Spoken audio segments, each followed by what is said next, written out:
Ya acara pada pagi hari ini.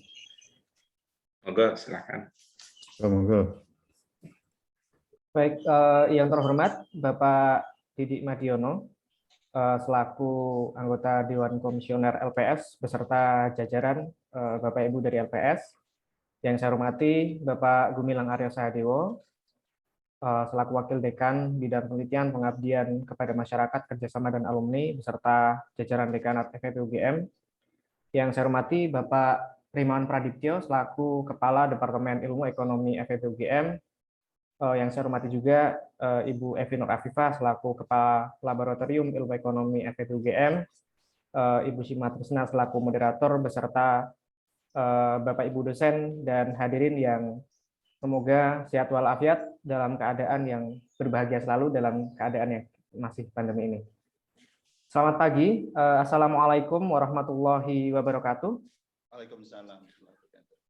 Selamat datang kembali di Sinarku, Seminar dan Kuliah Umum. Ini adalah sebuah acara yang diselenggarakan oleh Laboratorium Ilmu Ekonomi, Departemen Ilmu Ekonomi FEB UGM, untuk memberikan kesempatan kepada rekan-rekan baik itu mahasiswa maupun sivitas akademika secara umum untuk dapat mendapatkan ilmu dari berbagai macam narasumber dari luar FEB UGM.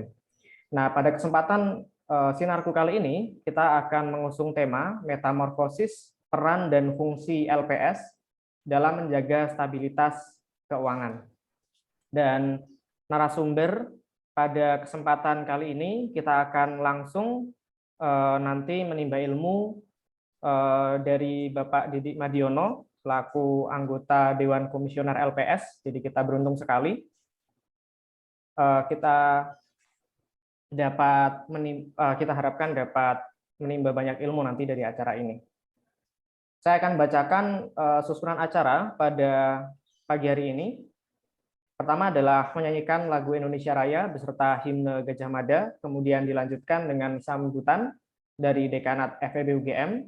Lalu kita ada sesi foto bersama, dan selanjutnya dilanjutkan sesi utama yaitu kuliah umum dan juga tanya jawab, dan dilanjutkan dengan penutup. Bapak Ibu peserta sekalian, karena nanti kita akan ada sesi foto bersama, nanti diharapkan Bapak Ibu peserta dapat menggunakan virtual background ya, yang akan linknya dibagikan oleh teman-teman panitia. Nanti di kolom chat, silahkan nanti dapat di-download dan dipakai saat sesi foto bersama. Baik, kita memasuki acara pertama, yaitu menyanyikan lagu Indonesia Raya dan juga himne Gajah Mada. Kepada rekan-rekan panitia, saya persilakan untuk memutarkan lagu Indonesia Raya dan himne Gajah Mada. Silakan.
Terima kasih kepada rekan-rekan panitia. Selanjutnya kita akan mendengarkan sambutan dari Dekanat FEB UGM yang akan disampaikan oleh Bapak Gumilang Aryo Sahadewo selaku Wakil Dekan Bidang Penelitian, Pengabdian kepada Masyarakat, Kerjasama, dan Alumni. Kepada Bapak Gumilang, waktu saya haturkan. Terima kasih sekali Mas Esa. Yang saya hormati Bapak Didik Madiono, anggota Dewan Komisioner Lembaga Penjamin Simpanan 2020-2025, rekan-rekan jajaran Lembaga Penjamin Simpanan, Pak Rimawan selaku Kepala Departemen Ilmu Ekonomi, Mbak Shima, dosen muda Departemen IE FEB UGM, Ibu dan Bapak dosen FEB UGM, dan juga rekan-rekan dari universitas yang lain, dan tentunya adik-adik mahasiswa Universitas Gadjah Mada. Nah, senang sekali bisa menghadiri webinar terkait dengan metamorfosis peran dan fungsi lembaga penjamin simpanan dan dalam menjaga stabilitas keuangan. Ini adalah topik yang sangat penting, konteksnya dalam stabilitas sistem keuangan yang ada di Indonesia. Nah, kita semua tentunya mengingat pada tahun 1998, Indonesia mengalami krisis moneter dan perbankan yang terbesar, ditandai dengan jatuhnya nilai tukar rupiah, dilikuidasinya 16 bank, dan terjadinya penarikan dana masyarakat dalam jumlah yang cukup signifikan. Nah, industri perbankan kehilangan kepercayaan dari masyarakat pada saat itu. Dalam rangka mengembalikan kepercayaan masyarakat, pemerintah kemudian mengeluarkan beberapa kebijakan, antara lain memberikan jaminan atas seluruh kewajiban bank yang juga dikenal sebagai kebijakan blanket guarantee. Nah, Lembaga Penjamin Simpanan, LPS, ini adalah penyempurnaan dari kebijakan blanket guarantee tersebut. Tugas dan fungsi LPS ini menjamin simpanan nasabah bank dan turut aktif dalam menjaga stabilitas sistem perbankan sesuai dengan kewenangannya. Nah, tentunya di dunia nyata, pengambilan kebijakan itu seringkali jauh dari solusi optimal atau corner solution dari suatu permasalahan. Nah, paling tidak, memang kebijakan akan mengandung sebuah dilema atau trade-off. Jadi memberikan jaminan terhadap simpanan nasabah ini menjamin tingkat kepercayaan masyarakat terhadap bank, tapi di sisi lain penetapan jaminan simpanan itu memiliki 3 potensi isu yang perlu diperhatikan bersama, seperti pengambilan risiko secara berlebihan, distorsi kompetisi, hingga pengalokasian sumber daya yang salah atau misallocation of resources.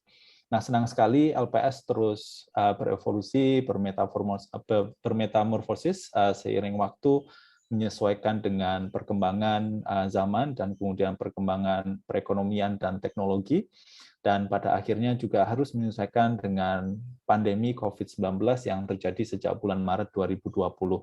Senang sekali kami bisa belajar dan menimba ilmu dari Pak Didik Madiono pada kesempatan kali ini untuk melihat seberapa jauh LPS telah bermetamorfosis dan juga apa lessons learned yang bisa kita pelajari. Nah, tentunya untuk kami di FEB UGM dan juga di universitas secara umum, kami ingin belajar untuk bisa mendapatkan masukan apa saja kira-kira insights terkait dengan topik penelitian yang bisa dilakukan ke depan, mengingat penelitian yang berkolaborasi, baik itu adalah antara dosen maupun kolaborasi antara dosen dan LPS, ini sangat penting untuk kita upayakan bersama. Sedemikian rupa sehingga pengambilan dan penyusunan kebijakan terkait dengan penjaminan simpanan oleh LPS itu bisa berbasis kepada bukti atau berbasis kepada hasil studi yang rigorous. Ini adalah suatu yang kami upayakan di Fakultas Ekonomika dan Bisnis sehingga kami mendorong Ibu dan Bapak dosen untuk melakukan penelitian. Harapannya kerjasama FEB UGM dengan Lembaga Penjamin Simpanan tidak berhenti pada webinar pada pagi hari ini, tetapi harapannya setelah webinar ini kita bisa terus berdiskusi dan berkomunikasi, semoga berbuah beberapa topik penelitian yang seperti yang sebelumnya pernah dikerjasamakan antara FEB dan LPS pada tahun 2018. Pak Didi melaporkan sudah ada 2 rekan dosen yang tertarik untuk menyampaikan ide dan topik risetnya, semoga nanti bisa kolaborasikan bersama melalui Mas Herman ya, saya kira di sini penelitian di LPS, dan senang sekali nanti bisa ada output kegiatan lain menindaklanjuti dari webinar pada kesempatan kali ini. Pak Didi, kami ucapkan terima kasih sekali lagi atas kesediaannya mengadakan webinar ini dan menyampaikan materi kepada adik-adik semua. Saya ucapkan terima kasih kepada Ibu Evi, rekan-rekan Laboratorium Ilmu Ekonomi yang sudah menyusun agenda ini dengan baik dan mempersiapkannya dengan baik. Adik-adik semua, selamat belajar dan semoga mendapatkan inspirasi untuk menimba ilmu ke depannya. Assalamualaikum warahmatullahi wabarakatuh. Salam. Terima kasih kepada Bapak Gumilang atas sambutan yang diberikan.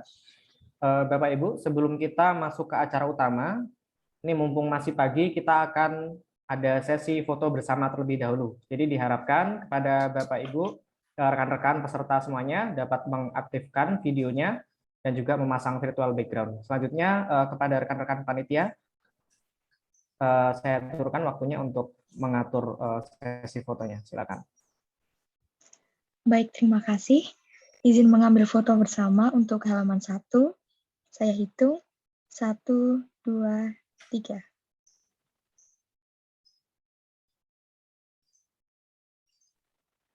Baik, selanjutnya persiapan untuk halaman 2.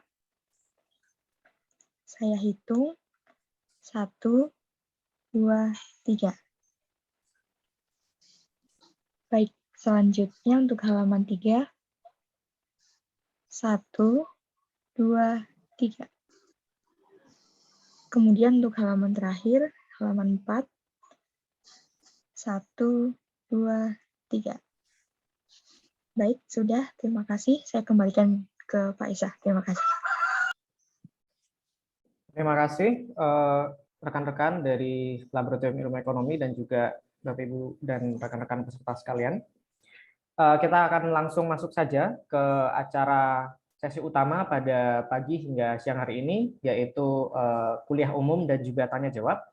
Sesi ini akan dimoderatori oleh Ibu Sima Trisna. Beliau adalah pengajar muda di Departemen Ilmu Ekonomi FEB UGM. Kepada Ibu Sima, waktu dan kesempatan saya haturkan. Monggo. Ya, terima kasih sekali untuk Pak Gilang dan juga untuk Mas Esa untuk yang sudah membuka acara ini menjadi sangat meriah dan juga menambah semangat para audiens di sini untuk belajar lebih lanjut mengenai fungsi Lembaga Penjamin Simpanan atau LPS. Baik, Bapak dan Ibu, Assalamualaikum warahmatullahi wabarakatuh. Selamat pagi dan juga salam sejahtera untuk kita semua. Ini di awal tahun 2022 ini Departemen Ilmu Ekonomi kembali menghadirkan program webinar unggulan, yakni Sinarku. Diskusi akademik bermutu yang dikemas dengan seru dan juga kekinian, Bapak Ibu. So, as you may all know, we always strive to be better here. So, let's kick it to the highest gear.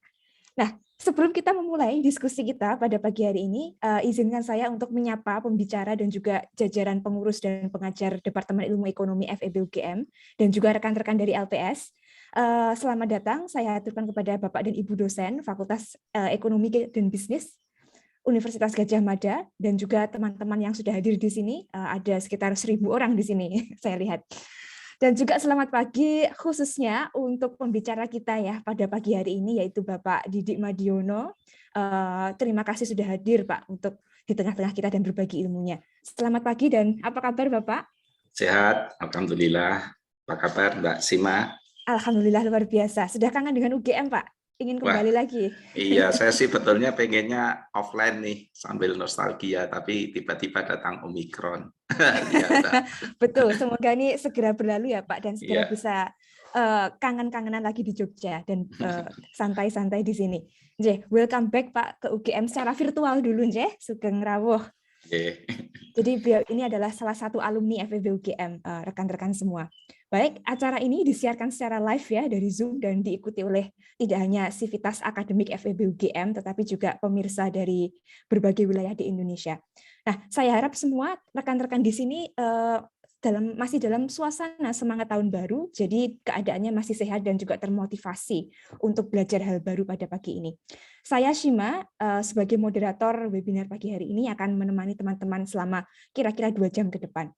Baik, hari ini topik sinarku yang seperti sudah disampaikan oleh Mas Esa dan juga Pak Gilang tadi ya, bahwa topiknya adalah sangat relevan untuk keadaan kita, terutama recovery pemulihan pasca pandemi dan juga era digitalisasi, yakni mengenai metamorfosis peran dan juga fungsi dari lembaga penjamin simpanan atau LPS sebagai penjaga stabilitas keuangan.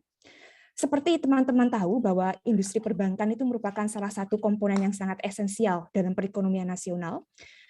Sebagai lembaga yang intermediasi, perbankan ini memiliki peran penting dalam menggerakkan roda perekonomian dan juga menjaga stabilitas keuangan di Indonesia secara keseluruhan. Nah, sekarang ini kan semakin banyak ya masyarakat Indonesia yang semakin paham literasi keuangan, terutama di era digital. Tapi supaya tetap aman, menciptakan rasa aman bagi nasabah, kita juga pasti memerlukan sistem penjaminan yang kuat dan juga terbatas, tidak terlalu luas seperti itu. Terutama dengan digitalisasi ini, kegiatan keuangan dan percepatan pemulihan ekonomi pasca pandemi, tentu semakin banyak resiko-resiko yang mungkin tidak muncul ketika kita masih berada di awal abad 21 yang lalu. Nah, bagaimana kita mengantisipasinya dan juga pentingnya bagaimanakah peran LPS dalam menjaga stabilitas keuangan? Dan tidak ketinggalan bagaimanakah LPS ini berevolusi dan juga bermetamorfosis dalam menjaga dan juga menghadapi tantangan di era industri 4.0. Nah, maka dari itu kami mengundang pembicara kita dari LPS pada pagi hari ini. Beliau sudah berkecimpung di dunia keuangan selama lebih dari 30 tahun. Dan beliau ini adalah praktisioner dengan pengalaman panjang di dunia perbankan dan keuangan. Beliau adalah Bapak Didik Madiono. Saat ini beliau menjabat sebagai salah satu Dewan Komisioner di Lembaga Penjamin Simpanan. Pendidikan beliau menempuh S1 di jurusan Manajemen FEB UGM dan menempuh S2 dalam Strategic Management di Asian Institute of Management di Manila, Filipina. Beliau ini merintis karir sebagai junior FX dealer pada Treasury Department di PT Bank Duta pada awal tahun 90-an. Kemudian beliau juga berkecimpung di Bank Indonesia selama lebih dari 18 tahun dan mengemban banyak amanah di sana. Dan beliau mulai berkarya di LPS sejak tahun 2010 kalau tidak salah.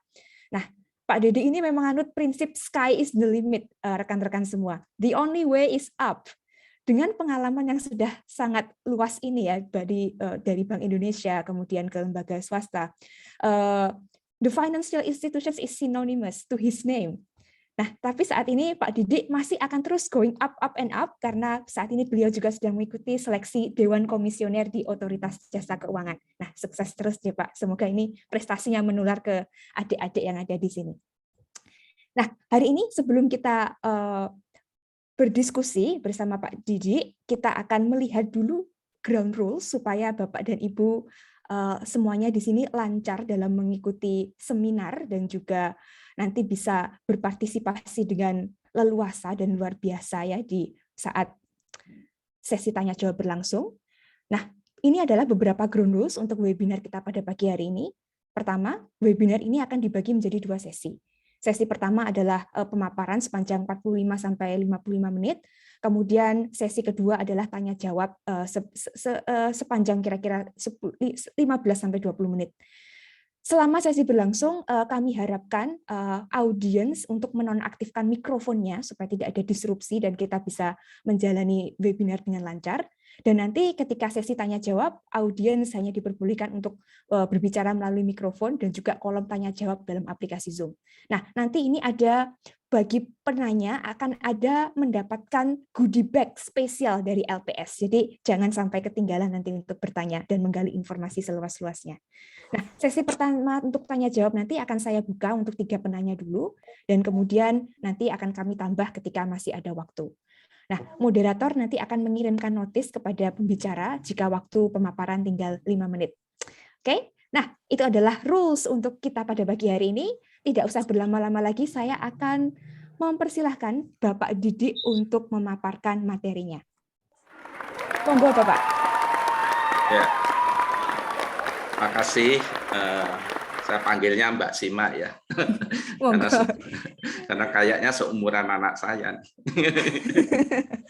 Mbak Sima Tresna. Kemudian yang saya hormati Pak Gumilang Arya Sadewo, Wakil Dekan FEB UGM, Pak Rimawan Pradiptyo, Kepala Departemen di FEB UGM. Tadi juga ada Ibu Evi Nur Afifah ya, Kepala Laboratorium di GM di FEB, juga teman saya seangkatan hadir, Pak Bogat Agus Riono ini sebagai pengurus Cafe Gama ya di pusat maupun di Jogja. Juga mungkin Bapak Ibu dosen di lingkungan FEB UGM, juga adik-adik atau anak-anak mahasiswa FEB UGM yang ikut sinarku pagi ini. Assalamualaikum warahmatullahi wabarakatuh. Salam sejahtera untuk kita semua. Merupakan kehormatan bagi saya. Tadi juga udah nice introduction dari Mbak Sima ya. Dari karir saya baik di Bank Indonesia maupun di LPS, memang saya lama di Bank Indonesia, kemudian diperbantukan waktu itu, disuruh membantu LPS, waktu itu mungkin baru berdiri 3-4 tahun, kemudian kok nggak tahu nih siapa yang jatuh cinta, kayaknya LPS jatuh cinta ke saya, terus minta jadi pegawai tetap di UI, ke BI, minta izin untuk dijadikan pegawai tetap. Akhirnya saya sebagai tetap, dan akhirnya juga sampai menjadi bukan pegawai lagi, kalau sekarang sebagai anggota Dewan Komisioner, sudah bukan pegawai karena ditunjuk oleh Presiden untuk menjadi anggota Dewan Komisioner di LPS. Dan saat ini ya saya ingin mencoba, barangkali ingin berkontribusi lebih jauh lagi, mengikuti tadi sudah disampaikan seleksi Dewan Komisioner Otoritas Jasa Keuangan. Betulnya itu kembali kandang sih, karena dulu saya di BI itu memang besar di lingkungan pemeriksaan, pengawasan, penelitian, dan pengaturan perbankan. Jadi memang banyak teman-teman saya waktu di BI ya sekarang jadi di OJK, jadi pejabat-pejabat di sana lah. Mungkin ya pengen reuni tadi, katakanlah reuni dengan teman-teman dulu yang pada saat di BI sektor perbankan. Oke, langsung karena ini waktunya terbatas, sementara slide-nya juga relatif banyak. Mungkin saya nanti beberapa mungkin saya lewatin atau saya singgung singkat aja. Saya akan lebih dalam pada hal-hal yang lebih strategis ya. Tadi sudah disampaikan ya, tema sinarku atau webinar kali ini yang saya bawakan adalah metamorfosis peran dan fungsi LPS dalam menjaga stabilitas sistem keuangan di Indonesia.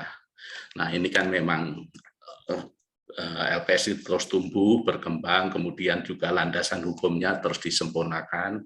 Nanti di belakang kita sampaikan memang ada 3 landasan hukum yang memperluas mandat LPS. Oke, next. Next slide.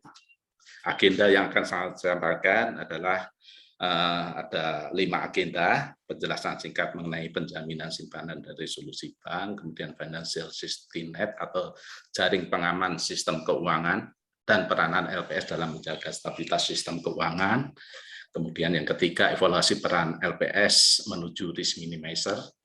Kemudian kita bicara mengenai struktur kinerja LPS, organisasi SDM, maupun yang lain-lain dalam penjaminan dan resolusi bank. Ini terkait juga dengan tadi tantangan yang dihadapi atau perluasan mandat yang dipercayakan oleh pemerintah dan DPR kepada LPS. Kemudian yang terakhir kami akan bicara terkait dengan pandemi COVID ini, kemudian tantangan LPS ke depan. Bagaimana? Oke, next, lanjut. Nah, ini beberapa literatur ya tentang otoritas penjamin simpanan di negara-negara lain. Memang secara teoritis itu sudah diteliti oleh Diamond dan Davick tahun 1983, menyatakan bahwa program penjaminan simpanan akan mampu menjadi terjadinya bank run. Nah, ini dibuktikan bahwa apabila ada penjamin simpanan, nasabah akan berada dalam kondisi indifferent. Maksudnya apakah itu bank bermasalah, bank sehat, dia akan percaya bahwa dananya aman di dalam sistem perbankan itu, karena seluruhnya dijamin oleh pemerintah atau oleh LPS atau DIC ya kalau di sana istilahnya, Deposit Insurance Corporation, termasuk apabila bank itu dicabut izin usahanya, dan dengan asumsi memang blanket garansi nih, seluruh simpanannya dijamin dan proses pembayaran klaim dilakukan secara cepat.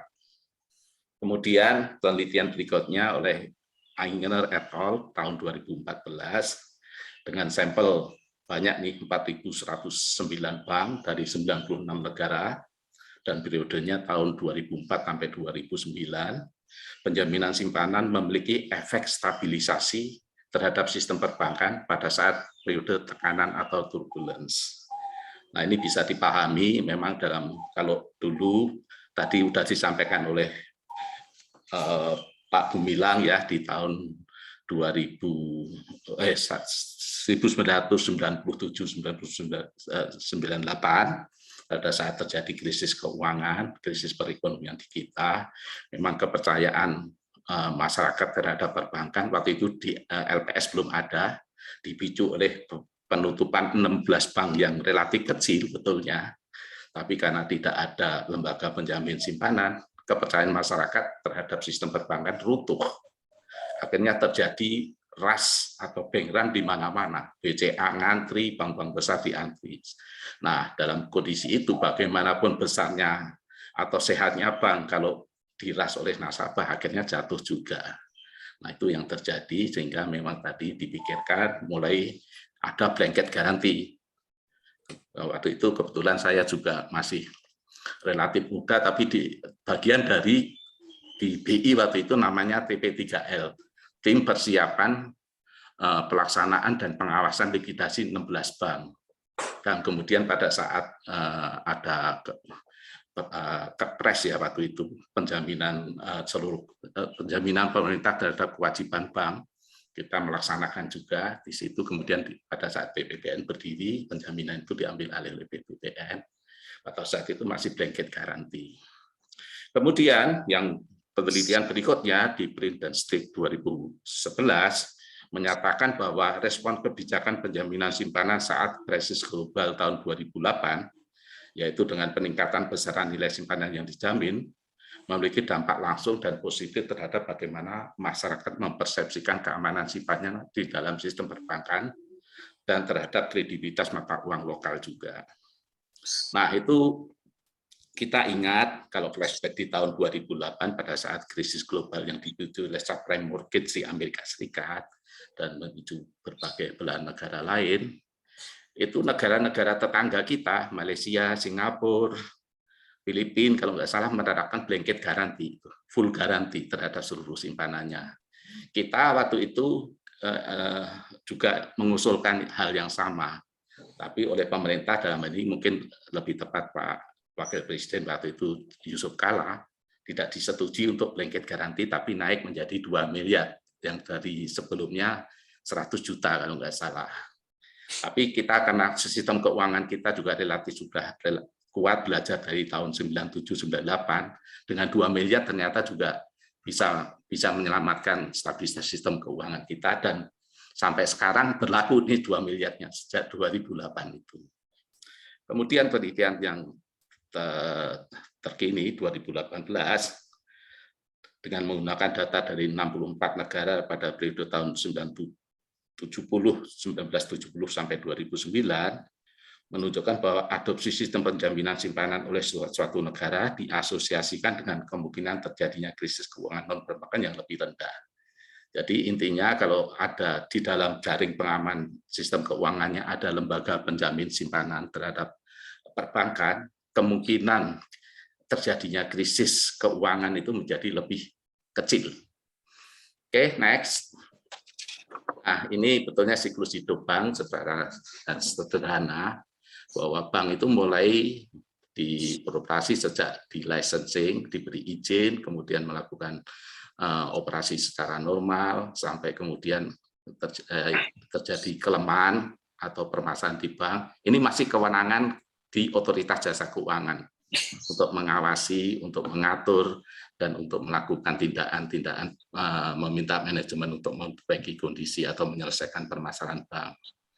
Nah, kemudian ini kalau kita bicara belum ada penjamin simpanan nih. Kemudian kalau terjadi shock pada perekonomian, bisa terjadi masyarakat tidak percaya lagi terhadap keamanan simpanannya, keamanan dananya di bank.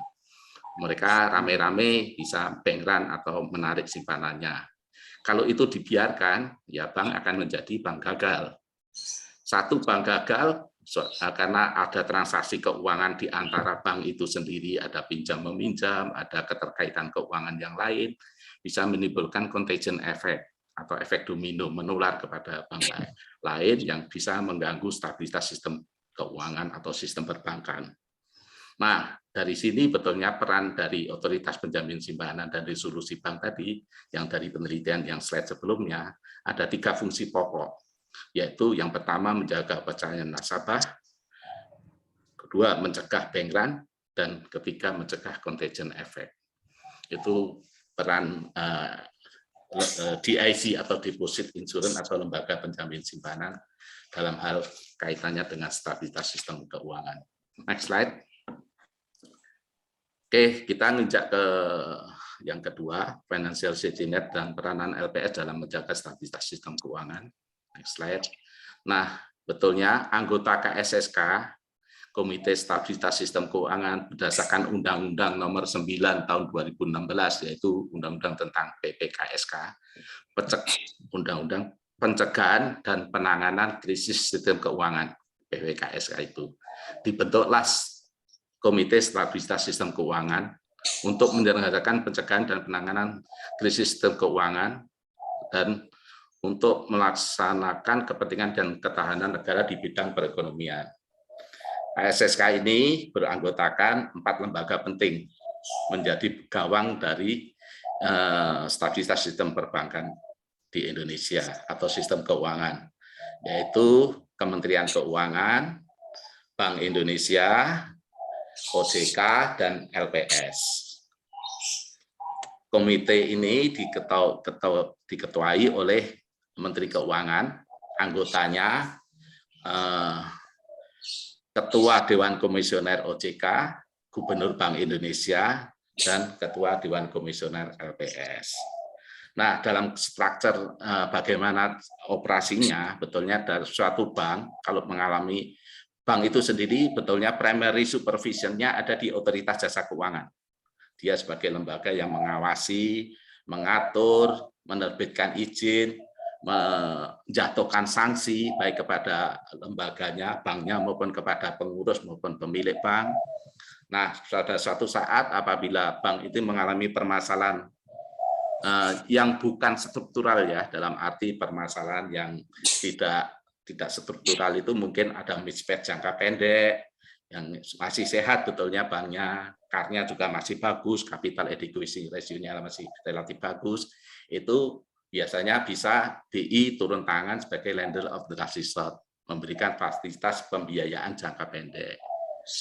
Nah, kalau bank itu memang tidak eligible untuk mendapatkan fasilitas dari BI atau kemudian mengalami permasalahan lain yang lebih struktural, karena mungkin di bawah 8%, kemudian NPL-nya juga di atas 5%, itu, dan oleh OJK sudah berusaha diselamatkan tapi tidak berhasil, maka akan diserahkan kepada lembaga penjamin simpanan untuk ditangani sesuai kewenangannya. Nanti di belakang kami jelaskan. Nah, kemudian bagaimana kalau terjadi krisis perbankan? Kalau terjadi krisis perbankan, itu akan barangkali di dalam Undang-Undang PPKSK itu betulnya kewenangan LPS sudah diperluas. Jadi kalau dulu mungkin kalau Bapak Ibu ya, kalau adik-adik kayaknya pada saat BPPN belum pada lahir ya. BPPN pada saat krisis 97-98 itu dibentuk BPPN. Nah, umpamanya terjadi lagi kayak tahun 97-98 yang amit-amit ya tidak terjadi karena memang situasinya chaos, itu oleh Undang-Undang PPKSK yang melaksanakan fungsi dari BPPN itu adalah LPS. Nah, bagaimana peran Kementerian Keuangan atau pemerintah dalam hal ini? Nah, saat ini, let's say katakanlah asetnya LPS 161 triliun. Padahal pada saat 97-98 aja, pada saat krisis keuangan itu dibutuhkan dana hampir 600 triliun. Dengan magnitudo sekarang, betulnya sampai ribuan, bisa sampai 7.000 triliun kalau di krisis yang sama dengan yang dihadapi pada saat 97-98. Tentu saja LPS nggak akan mampu untuk menangani hal itu. Sehingga peran LPS, peran Kementerian Keuangan adalah melakukan peminjaman dana kepada LPS atau menyetor permodalan LPS apabila modal LPS tidak cukup, atau dana memberikan pinjaman kepada LPS apabila dana LPS tidak cukup untuk menangani permasalahan bank. Next slide. Nah, ini tadi sudah disinggung ya sama Pak Gumilang tadi, sejarah berdirinya LPS tadi, krisis keuangan, kemudian pendirian BPPN, tadi sudah saya ceritakan. LPS berdiri berdasarkan Undang-Undang Nomor 24 Tahun 2004. Tapi itu pada saat undang-undang diketok itu ada langkah persiapan selama 1 tahun. Secara resminya beroperasi LPS di 22 September 2005.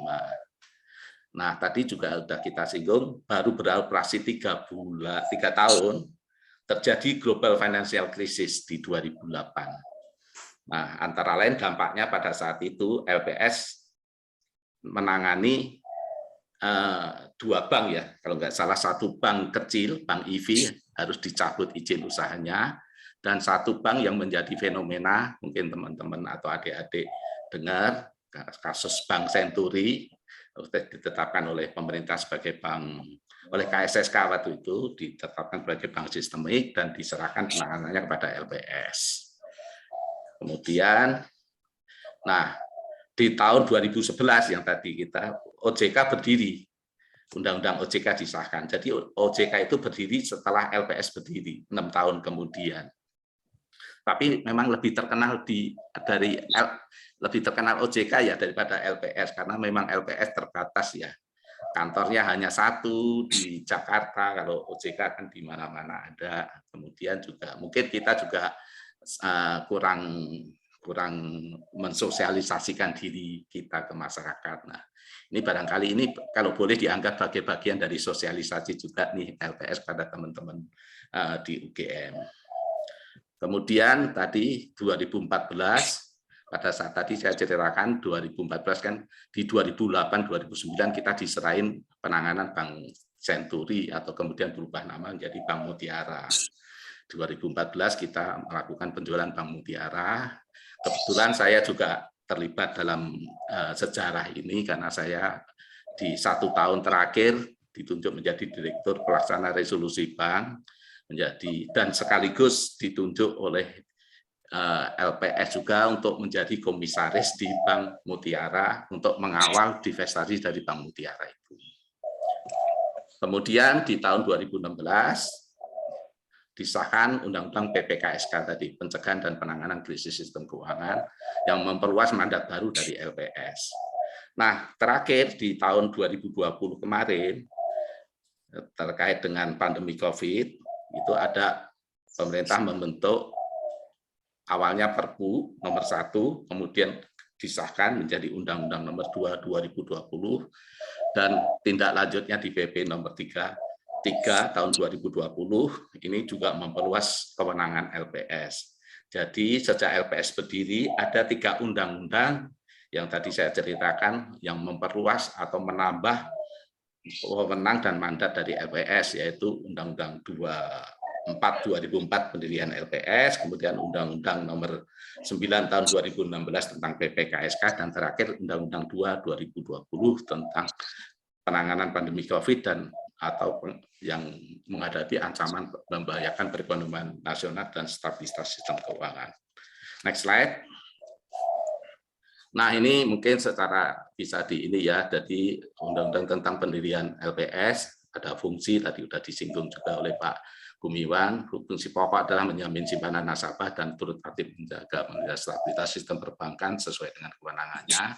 Tugasnya meneruskan dan menetapkan kebijakan dalam rangka turut aktif memelihara stabilitas sistem perbankan, merumuskan, menetapkan, dan melaksanakan kebijakan pelaksanaan bank gagal atau bank resolution yang tidak berdampak sistemik, dan melaksanakan penanganan bank gagal yang berdampak sistemik. Kayaknya ada bocor ya, ada burung. Sorry.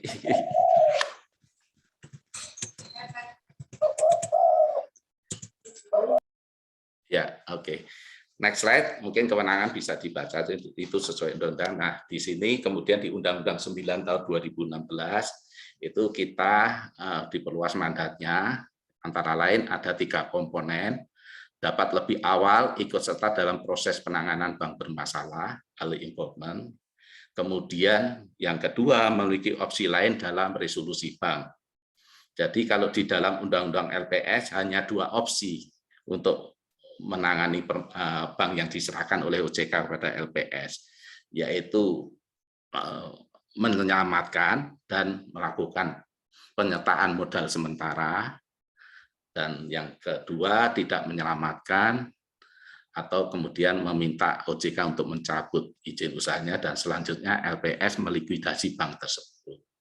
Nah, berdasarkan Undang-Undang Nomor 9 2016 ada 2 opsi lainnya, yaitu purchase and assumption dan bridge bank. Apakah purchase and assumption itu? Purchase and assumption itu bank yang diserahkan pada LPS kemudian dibelah menjadi 2, mana yang good banknya, istilahnya itu asetnya yang baik-baik, kemudian kalau banknya non-sistemik, mana yang simpanannya yang dijamin LPS, itu kita jual kepada bank lain, yang good banknya, yang bad banknya itu yang aset-aset bermasalah, kredit macet, dan sebagainya, kemudian simpanan yang tidak dijamin, kewajiban lainnya, stay di dalam bad bank dan dilakukan likuidasi. Itu betulnya langkah itu kita belum pernah ngalami, tapi ternyata sudah didahului dalam proses restructuring dari Jiwasraya. Kebetulan teman-teman LPS yang nanganin di sana. Ada Pak Robertus dan Pak Farid di sana. Jadi alumni LPS juga bisa bermanfaat dalam proses penyelamatan Jiwasraya tersebut. Jadi kalau Jiwasraya kan kemudian dibentuk AEG, itu kayak bridge bank-nya lah kalau di sini. Bentuk badan baru, kemudian good asset-nya dipindahkan ke sana, termasuk kewajibannya itu yang mau di restructure di sana, kemudian yang nggak mau restructure atau yang lain-lain, yang complicated, yang di luar yang sederhana, yang asuransi sederhana, itu stay di bad bank dan dilakukan proses likuidasi. Nah, kemudian ini alternatif yang lain, bridge bank itu dilakukan apabila umpamanya kondisi perbankan yang lain juga sedang bermasalah juga, sehingga nggak buru-buru mau beli aset dari ex bank bermasalah tadi, yang good bank tadi. Orang kita mikirin nasib sendiri aja juga lagi pusing. Kalau itu kan nggak ada yang berminat untuk beli. Akhirnya LPS diberi kewenangan untuk mendirikan bridge bank, mendirikan bank baru, bank perantara bahasa Indonesianya, yang akan menghandle good asset dan kewajiban yang dijamin tadi. Kemudian langkah yang berikutnya adalah pelaksana program restrukturisasi perbankan pada masa krisis. Nah, ini yang tadi melaksanakan tugas LPS. Oke. Next slide, mungkin itu saya langsung aja, ini besaran-besaran. Nah, ini kita hanya cerita pada saat itu, tadi saya sudah ceritakan, pada saat awal dulu memang mulainya blanket garanti kan, 97, 98, kemudian 2004 masih blanket garanti, dilaksanakan Kemenkyu, kemudian di 2005 tadi LPS berdiri, sampai 2006 itu masih 100%, seluruh simpanannya dijamin. Kemudian Maret sampai September itu kan bertahap di dalam undang-undangnya, itu menjadi coverage-nya menjadi simpanannya dijaminnya sampai dengan 5 miliar. Kemudian di September 2006 sampai Maret 2007 1 miliar, kemudian di Maret 2007 sampai betulnya sampai seterusnya awalnya ya 100 juta. Nah, tapi di 2008 tadi ada global financial crisis, kemudian DIC negara-negara lain juga menerapkan full garansi, bahkan blanket garansi, tapi kita kemudian ditetapkan jadi 2 miliar. Nah, itu yang ini, dan kita sampai sekarang 2 miliar. Oke, apakah coverage itu bisa disesuaikan? Di dalam undang-undang bisa, tapi harus memenuhi persyaratan 4. Yaitu terjadi penarikan dunia perbankan dalam jumlah besar-besaran secara bersamaan. Apabila terjadi bank run lah, bahasa mudahnya. Kemudian inflasi yang cukup besar dalam beberapa tahun. Nah, kalau inflasi kita kan rendah, di bawah 3%. Beberapa ini bahkan kita rejim rendah sekarang, inflasinya cukup rendah, karena memang ada apa itu kemarin kan ada kontraksi di dalam perekonomian juga, dan kita sekarang sedang dalam proses pemulihan ekonomi nasional. Kemudian yang ketiga, jumlah nasabah yang dijamin menjadi kurang dari 90% dari seluruh jumlah nasabah penyimpan di seluruh bank. Nah, sementara kita saat ini coverage kita untuk 2 miliar saja untuk ini 99,92% itu nasabah kita terjamin oleh LPS dengan coverage 2 miliar. Kemudian yang keempat, terjadi ancaman krisis yang berpotensi mengakibatkan merosotnya kepercayaan masyarakat terhadap perbankan dan membahayakan stabilitas sistem perbankan. Nah, ini semuanya kayaknya nggak terjadi ya, jadi nggak ada alasan untuk menaikkan 2 miliar menjadi lebih tinggi dari itu. Next slide. Oke, ini barangkali udah sering ini ya, bahwa simpanannya dijamin 2 miliar, memenuhi persyaratan 3T, yaitu tertata dalam pembukuan bank, tingkat bunga yang boleh tidak melebihi tingkat bunga jaminan yang ditetapkan LPS atau LPS rate, dan tidak menyebabkan bank menjadi gagal, misalnya tidak memiliki kredit macet pada bank yang bersangkutan. Oke, next slide. Ini barangkali kita lewatin ya. Nah, ini di undang-undangnya sudah jelas, penjaminan nasabah penyimpan yang dijamin itu simpanan saja. Kemudian bentuknya giro deposito, sertifikat deposito, tabungan, dan bentuk lainnya yang disematkan itu betulnya itu untuk mengakomodasi kalau bank beroperasi berdasarkan prinsip syariah. Nah, ini sudah dijelaskan gironya prinsip wadiah, kemudian giro prinsip mudharabah, tabungannya prinsip wadiah, dan sebagainya. Oke, next. Nah, ini skema penanganan bank gagal oleh LPS berdasarkan Undang-Undang LPS. Kalau berdasarkan Undang-Undang LPS itu tadi skemanya sudah jelas ya. Kalau bank sudah tidak dapat disehatkan oleh OJK, dalam ini LPP itu OJK, kemudian diserahkan pada LPS. Kemudian oleh LPS kalau bank itu sistemik, itu akan dibawa ke dalam rapat KSSK untuk penanganan lebih lanjut.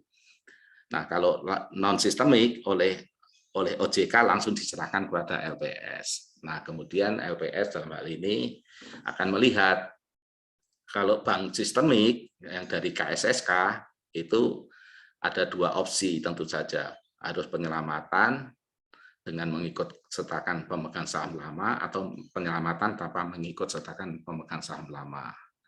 Nah, kemudian LPS akan menyelamatkan sampai kemudian didivestasi seperti halnya tadi Bank Senturi. Bagaimana kalau bank non sistemik? Ada 2 putusan, yaitu diselamatkan dan tidak diselamatkan. Tadi sudah saya jelaskan. Kalau diselamatkan pakai PMS. Kalau tidak diselamatkan dicabut izin usahanya, likuidasi. Kalau oleh PMS berarti nanti larinya ke divestasi juga setelah beberapa waktu tentu dijual. Ini kalau berdasarkan Undang-Undang LPS yang hanya 2 opsi, yaitu menyelamatkan dan tidak menyelamatkan bank yang diserahkan pada LPS. Next slide. Nah, kalau ini berdasarkan Undang-Undang PPKSK yang tadi saya sampaikan, ada 2 opsi tambahan, yaitu selain penyelamatan tidak menyelamatkan, PMS maupun likuidasi, ada purchase assumption dan bridge bank. Nah, kemudian ini Tentu saja bank itu diserahkan kepada LPS, langsung LPS akan menghitung opsi metode resolusi apa yang akan diterapkan kepada bank itu dengan metode yang dinamakan least cost test, mana yang paling murah biayanya di antara 4 metode itu. Itu ya, barangkali mungkin nggak secara detail karena waktunya terbatas dan bahannya masih banyak, bisa dipelajari sendiri. Silakan, next slide. Ini juga bisa mengenai kita di LPS dalam kaitannya dengan penjaminan maupun resolusi bank syariah. Kita di LPS juga membentuk ada namanya komite syariah. Kebetulan saya sebagai ketuanya dan anggotanya relatif nama-nama yang yang reputable lah di lingkungan perbankan syariah. Ada Kiai Hasanuddin, itu ketua harian Dewan Syariah Nasional. Kemudian juga Pak Profesor Jaim Mubarok, itu juga sekjen dari Dewan Syariah, pengurus harian Dewan Syariah Nasional, dan kemudian ada Pak Asaruddin. Ada 3 itu, saya sendiri sebagai ketua. Mungkin saya nggak terlalu detail di sini. Next slide. Oke. Nah, ini tadi kan tadi sudah kita jelaskan secara umum mengenai peran KSSK. Di sini yang pertama adalah Kementerian Keuangan, itu kan sebagai otoritas fiskal dan juga meletakkan kebijakan umum di sektor keuangan, sekaligus juga koordinator dalam hal terjadi krisis. Kemudian Bank Indonesia secara fungsi maupun wewenangnya di Undang-Undang BI adalah otoritas moneter, otoritas sistem pembayaran, dan juga melakukan kebijakan makroprudensial. LPS sendiri otoritas OJK tentu saja otoritas di bidang pengawasan sektor keuangan, baik perbankan, industri keuangan non-bank, IKNB maupun pasar modal. Kemudian lembaga penjamin simpanan, ini ada 3 fungsi di sini terkait dengan perannya dalam KSSK, yaitu sebagai penjamin simpanan, melaksanakan resolusi bank, dan tadi melaksanakan program restrukturisasi perbankan apabila terjadi krisis dan oleh Presiden dideklar sebagai kondisi krisis sistem keuangan. Baru kemudian program restrukturisasi perbankan itu aktif. Next slide. Next slide.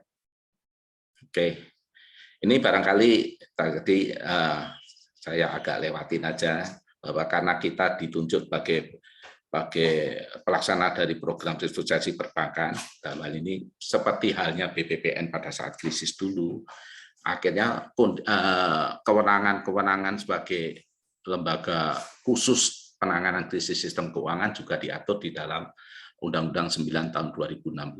Kewenangan-kewenangan yang dulunya melekat pada BPPN diatur juga di dalam sini. Ini pasal-pasalnya di situ.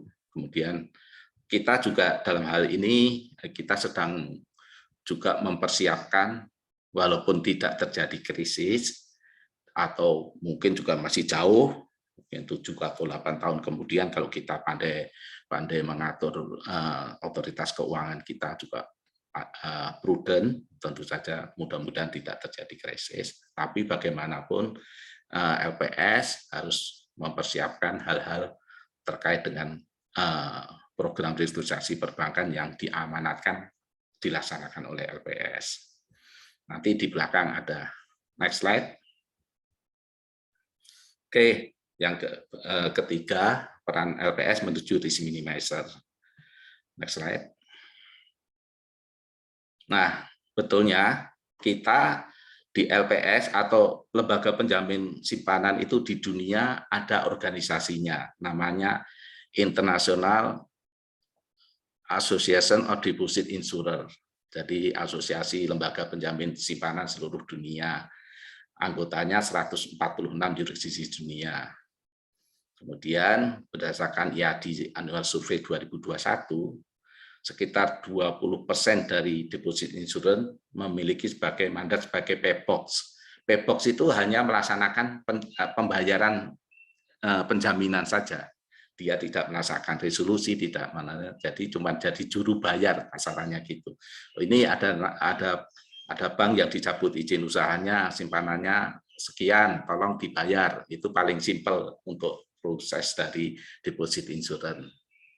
Kemudian DI sebagai PEPOK ini terus turun. Kemudian menjadi PEPOK Plus itu ada otoritas resolusi tapi relatif terbatas. Dan DI dengan deposit dengan mandat loss minimizer 20% dan risk minimizer-nya 15%. Next slide. Nah, ini barangkali beberapa contoh. Betulnya tidak ada korelasi yang jelas atau bahwa kalau negaranya maju itu pasti risk minimizer. Enggak juga, tergantung memang dalam hal ini adalah bagaimana framework otoritas keuangan atau sistem keuangan di masing-masing negara dan bagaimana mandat mereka yang diatur di dalam undang-undang di negara-negara tersebut. Jadi urut-urutannya betulnya yang paling sederhana PEPOK, kemudian PEPOK Plus, kemudian loss minimizer, kemudian risk minimizer. Nah, kalau di yang terkenal risk minimizer tentu saja kita tahu FDIC ya. Di sana FDIC itu punya pengawas pemeriksa juga. Jadi mereka komplit. Kemudian juga Jerman dan Korea Selatan ya. Juga Malaysia. Tapi kalau yang bagaimana Indonesia? Indonesia saat ini masih kategori loss minimizer.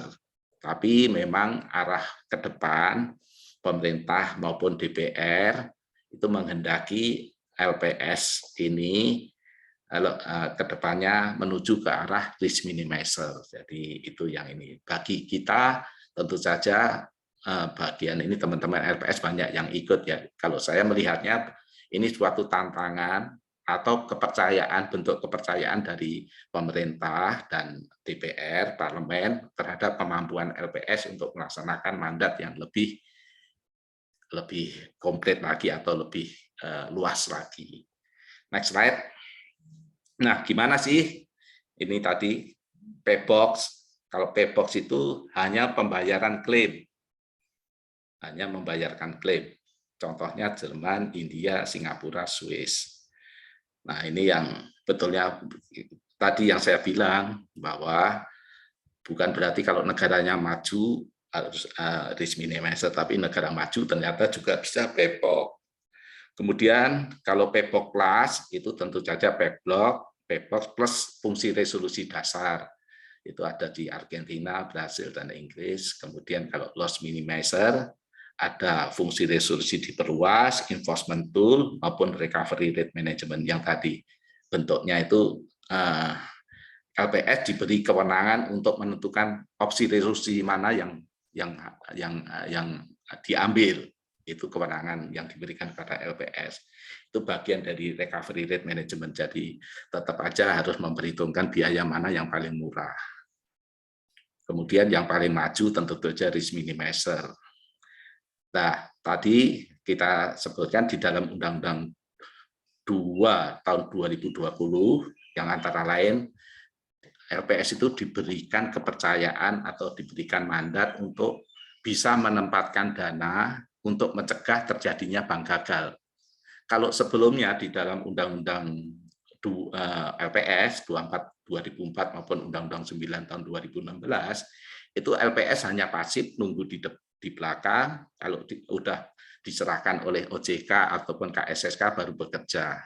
Nah, di dalam Undang-Undang 2 tahun 2020, pemerintah dan DPR mengharapkan LPS bisa mencegah terjadinya bank gagal. Caranya dengan melakukan penempatan di awal kalau ada tanda-tanda bank mengalami kesulitan.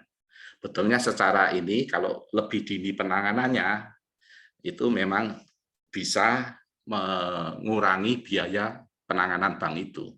Daripada kita nunggu di belakang, banknya sudah babak belur, begitu diserahkan kita, biayanya sudah membengkak. Jauh dari pada saat umpamanya kita di awal udah menangani bank itu. Jadi prinsip kalau kita dulu zaman sekolah di SMA mencegah lebih murah daripada mengobati, yaitu risk minimizer itu di situ. Oke, next slide. Oh, sorry, sebelumnya. Nah, ini ada penelitian Hasan et al. Tahun 2017 mengenai perkembangan peran deposit insurance, menyimpulkan bahwa lembaga penjamin simpanan dengan mandat risk minimizer dapat memberikan efek stabilisasi pada saat krisis keuangan global tahun 2008. Nah, ini yang penting juga ya. Tadi kan juga kita bisa simpulkan secara logika ya, apabila LPS bisa mencegah kegagalan awal dari perbankan, mungkin efek-efek yang lain yang lebih merugikan atau yang akan memperbesar biaya penanganan bisa dicegah. Jadi tidak sampai menular ke bank lain, segera ditangani lebih dini oleh LPS. Kenapa LPS? Kenapa nggak OJK? Karena OJK nggak punya duit. Yang punya duit LPS. OJK cuma tahu ini masalahnya di mana, tapi nggak bisa ngapa-ngapain kan, karena penanganan bank itu kan perlu duit. Sementara waktu itu LPS punya duit, tapi nggak boleh secara undang-undang, nggak bisa gitu. Jadi itu bentuknya kompromi mudahnya itu kemarin Undang-Undang 2 tahun 2020 itu antara lain bahasa mudahnya begitu. Tapi ke depan kita juga sedang kayaknya akan ada penguatan sektor keuangan lagi, itu juga akan lebih ditegaskan. Next slide. Nah, betulnya LPS merespon dari 2 undang-undang tadi, itu melakukan renstra ya, 2 kali renstra kebetulan. Yang dipicu memang yang renstra pertama 2017 sampai 2021 itu lebih kepada tadi Undang-Undang PPKSK yang 9 tahun 2016 tadi, yang memberikan tugas dan kewenangan baru bagi LPS untuk menjalankan PRP. Nah, kemudian mau tidak mau kita persiapkan, waktu itu juga kita dibantu konsultan kelas ya reputable lah, kelas internasional ethically untuk melaksanakan transformasi LPS.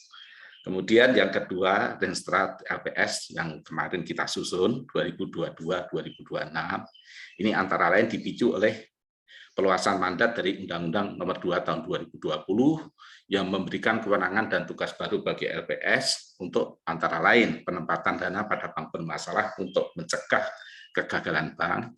Kemudian akibat juga dari pandemi COVID-19 dan yang tadi disinggung oleh Mbak moderator ya, tren digitalisasi itu kita jawab juga dengan Renstra LPS tahun 2022-2026, karena memang mau tidak mau memang LPS menghadapi era digitalisasi tadi, revolusi industri 4.0.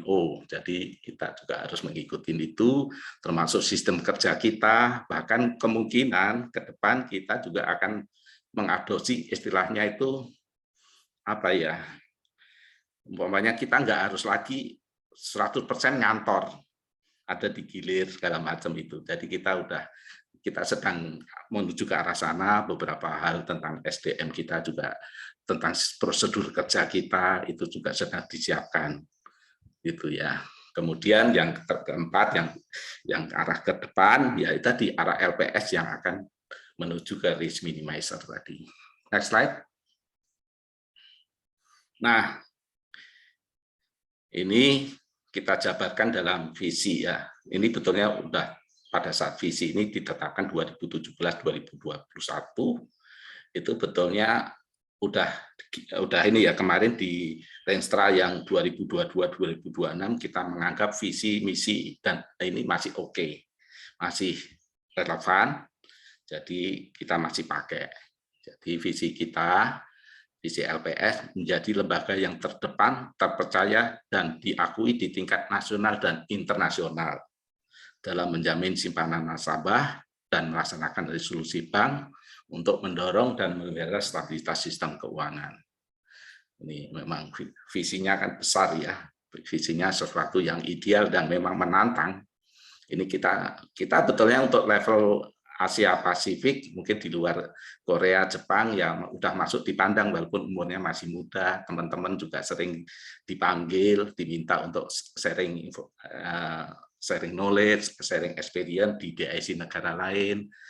Ketua kita menjadi salah satu anggota eksekutif komite dari IAD tadi, International Association of Deposit Insurer.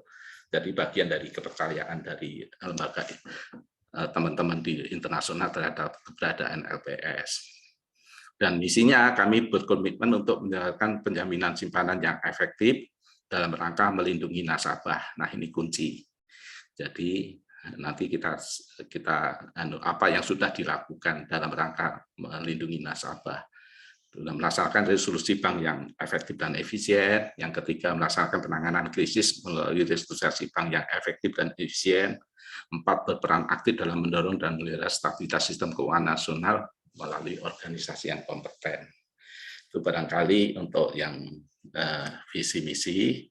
Kemudian kita untuk itu diapakan dalam 10 strategic objektif dan didukung 36 inisiatif strategis yang dikelompokkan menjadi 9 kelompok. Ini saya nggak terlalu detail di situ ya. Next.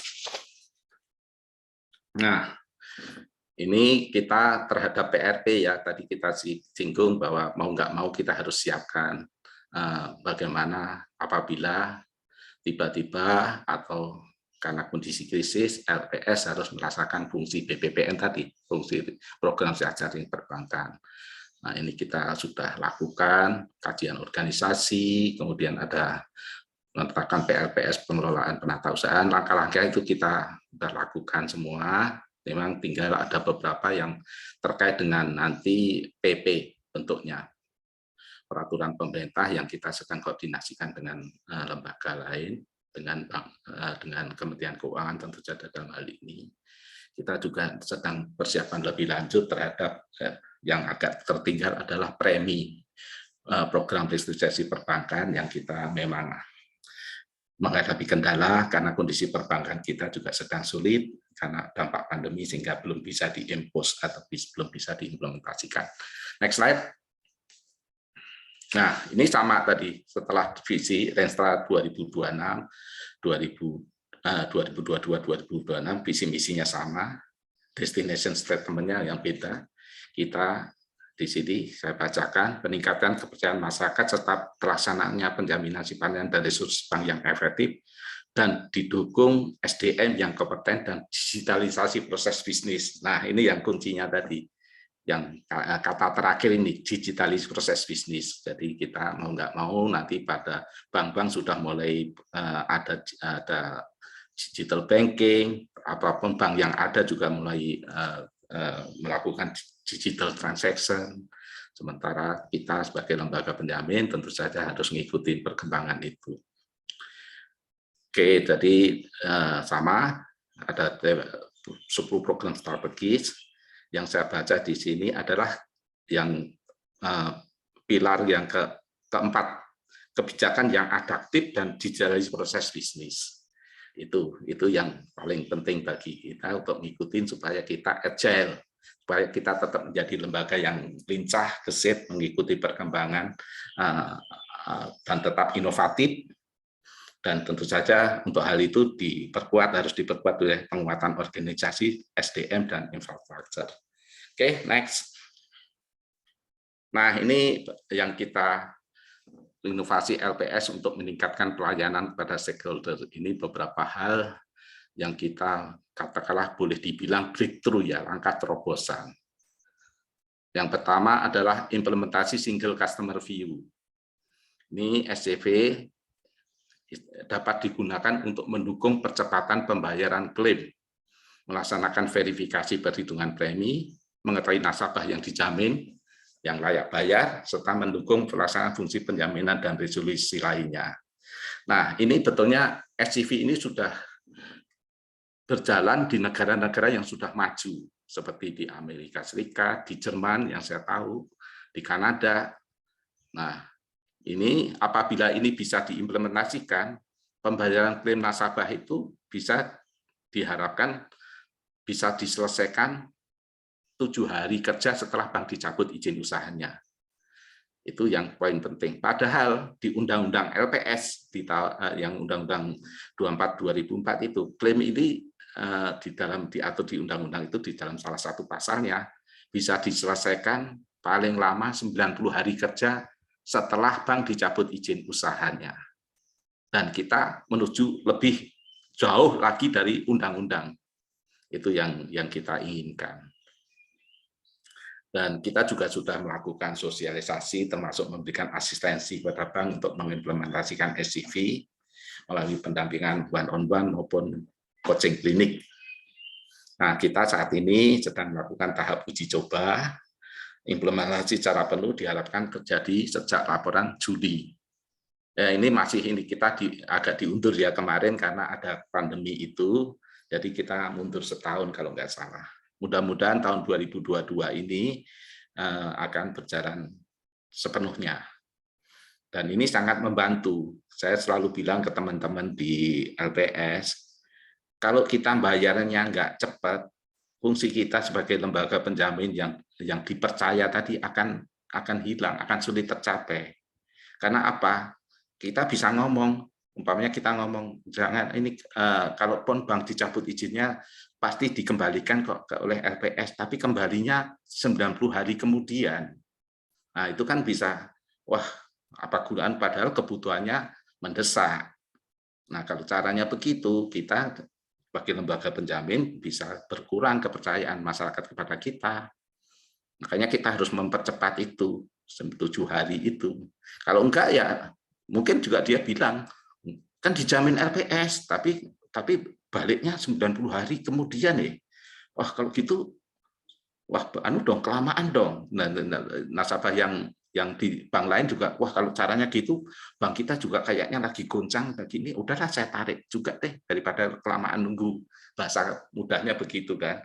Makanya fungsi itu harus berjalan apabila kita mempercepat proses pembayaran klaim tadi.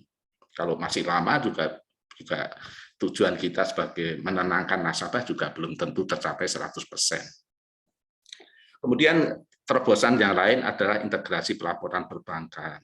Nah, ini yang kita juga kerjasama dengan baik dengan BI, OJK. Kemudian kalau dulu masing-masing bank itu ngirim laporan ke LPS, ke BI, barangkali ke OJK juga. Nah, sekarang dengan integrasi pelaporan itu kita sepakat. Lapornya ke satu pintu aja, kebutuhannya apa, kemudian diakomodasi di situ. Nah, banknya dalam hal ini tentu saja akan lebih efisien, karena nggak duplikasi laporan ke sana ke sini, jadi nggak redundant. Oke, next slide. Nah, ini struktur dan kinerja LPS ini saya kurang 10 menit ya Mbak Sima ya. Oke, saya cepat di sini ya. Oke, next. Masih kira-kira 20 menit lagi Pak, bisa sampai jam 11 lebih 10 seperti itu. Oke, ya, kasih ya. Nah, ini organisasi kita di 2004-2010. Sebetulnya untuk kewenangan yang dimiliki LPS hanya 2 kewenangan utama, penjamin simpanan dan lembaga resolusi. Dan di undang-undang itu yang barangkali membatasi kita di pasal 77 hanya dibatasi 5 direktur atau dalam hal ini direktur eksekutif. Nah, ini kan sesuatu yang barangkali membatasi ke depan kalau memang ada undang-undang baru yang mengamandemen itu, ini yang perlu kita revisi. Karena ini jadi nggak terlalu berkembang juga, apalagi kalau nanti mandatnya diperluas tadi. Kan mandatnya kan berdasarkan Undang-Undang Nomor 9 2016 sudah diperluas, kemudian Undang-Undang 2 2020 sudah diperluas, tapi perluasan itu nggak ngotak-ngatik anunya, struktur organisasinya, lupa, sehingga agak ini juga akhirnya kita juga agak kurang fleksibilitas untuk mengembangkan organisasi karena ditetapkan secara kaku di dalam pasal 77 Undang-Undang LPS. Next slide. Nah, ini barangkali saya lebih ini ke depan ya. Ini yang kita lingkungan strategis LPS tahun 2022-2026 yang tadi disampaikan juga, yang barangkali bermanfaat bahwa kita menghadapi beberapa tantangan ke depan, yaitu yang tadi tantangan internal mengenai penjaminan simpanan adalah percepatan pembayaran klaim menuju 7 hari kerja. melalui single customer view. Kemudian melaksanakan resolusi bank, kita juga harus mulai meningkatkan kompetensi resolusi bank untuk skala menengah besar. Selama ini LPS hanya 2 kali menangani resolusi bank, yaitu likuidasi Bank IV dan penanganan Bank Mutiara yang banyak lesson learned di sana. Banyak kelemahan, banyak ini, tapi kita harus selalu melakukan pembenahan, peningkatan kompetensi apabila kita menangani resolusi bank skala menengah, bahkan katakanlah nanti skala besar. Kemudian yang lain adalah optimalisasi recovery rate penjaminan, kemudian pengolahan dan visualisasi data untuk pengambilan keputusan. Yang lain, penyempurnaan kebijakan resolusi seiring dengan perkembangan kondisi perbankan dan teknologi yang tadi sudah kita singgung juga. Bagaimana nanti kalau banyak transaksi digital atau resolusi terhadap digital bank kalau ada. Kemudian yang lain mengenai persiapan PRP, ini peningkatkan kapabilitas SDM untuk program restrukturisasi perbankan. Kemudian opsi pendanaan, itu yang penting juga, karena kebutuhan dananya akan besar sekali apabila LPS harus melaksanakan penanganan program restrukturisasi perbankan terhadap penanganan bank-bank, beberapa bank dalam yang mengalami permasalahan secara bersamaan maupun bank skala besar. Kemudian yang lain, infrastruktur dan IT, ini di dalam proses bisnis utama, kita sedang sempurnakan juga integrated core system, proses bisnis pendukung dan integrasi dan tentu saja keamanan dari sistem informasi. Ini yang kita bolak-balik tekankan dari pimpinan dari LPS ya, pimpinan LPS pada ini, apalagi kondisi kemarin data BI kan adakan pencurian data BI itu yang marak juga. Padahal ini suatu yang harus kita jaga benar karena data di LPS itu data simpanan nasabah. Jangan sampai itu bocor. Kalau bocor bisa geger, bisa ini. Akhirnya nasabah kan nggak percaya kepada perbankan kan. Dia nggak ingin simpanannya dibuka untuk umum. Kalau itu sampai ini bisa-bisa kepercayaan kepada nasabah ke perbankan juga turun. Kemudian kita juga untuk IT, infrastruktur, ini penyediaan ruang kerja dan infrastruktur untuk jangka panjang yang kita tadi sudah sebutkan, kita mengarah kepada flexible working arrangement. Jadi kita nggak harus 9 to 5, Senin sampai Jumat masuk kantor, tapi yang penting ternyata dalam kondisi pandemi kita juga sudah ukur produktivitas teman-teman LPS juga nggak turun jauh lah, nggak ini. Jadi memang ternyata juga bekerja dari rumah asal penggunaannya efektif dan sistemnya juga bagus, juga tidak mengurangi dari efektivitas bekerja maupun produktivitas. Kemudian brand image LPS, peningkatan kepercayaan masyarakat atas penjaminan, kemudian surveillance juga kita perkuat, analisa data yang besar, riset yang memadai, riset yang ini tadi juga ini ya, tawaran dari Pak Gumilang Sadewa tadi ya, Mas Firman, mungkin bisa ada 2 opsi dari dua dosen, mungkin kita bisa bicarakan nanti untuk kita kolaborasikan dari teman-teman di riset di tempatnya Mas Firman. Oke, yang lain peningkatan kapasitas kompetensi SDM, peningkatan proses kerja, kemudian tadi hybrid working, itu kita juga sedang upayakan ke depan untuk kita bahas, kita udah tetapkan bahwa ke depan LPS akan menerapkan flexible working arrangement. Itu sudah kita putuskan di dalam rapat Dewan Komisioner, tinggal implementasinya, kriteria-kriterianya, ketentuan-ketentuannya yang harus disusun oleh eksekutif. Kemudian penjaminan simpanan, ini juga kemungkinan potensi perluasan penjaminan. Dalam hal ini kemungkinan ya, ini akan LPS akan diberi kepercayaan atau mandat lagi untuk menjamin polis asuransi. Itu yang sedang berkembang saat ini, dan juga terkait dengan digitalisasi perbankan tadi sudah saya sampaikan. Kemudian resolusi bank kita sedang juga lakukan pembenahan atau kita peningkatan kompleksitas resolusi bank dengan tren digitalisasi, kerjasama bisnis dengan lembaga non-bank, fintech, dan juga konsolidasi bank, itu kita amati, karena itu nanti juga akan langsung tidak langsung akan berdampak pada proses resolusi apabila bank tersebut menjadi bank gagal.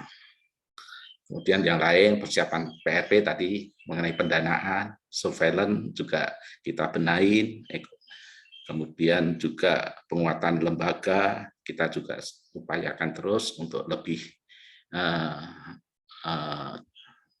diperkuat keberadaan LPS, dan juga saat ini sedang ada omnibus law di bidang sektor keuangan.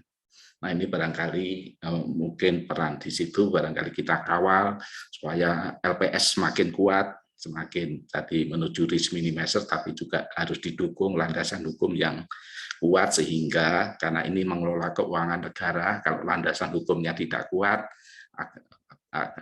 rawan untuk dipermasalahkan oleh KPK maupun BPK. Jadi memang harus perlu landasan hukum yang kuat.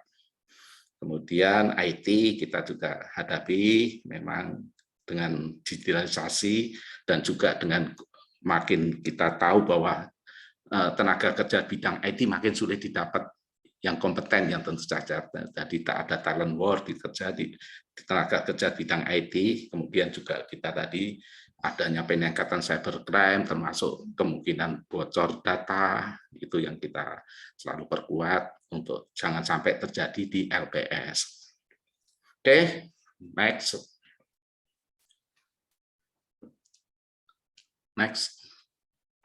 Oke, ini organisasi yang sekarang barangkali tadi udah ini nggak terlalu banyak berubah, tapi memang ada beberapa mengenai yang harus kita persiapkan. Kantor persiapan penyelenggaraan PRP, kemudian juga kita mulai juga ada kantor KMSK, kantor manajemen strategi dan perumusan kebijakan. Kalau dulu kan hanya direktorat-direktorat, kita udah mulai itu, komite-komite juga kita lengkapi, ada komite audit, komite manajemen risiko, komite syariah, kemudian komite informasi, dan komite SDM dan remunerasi.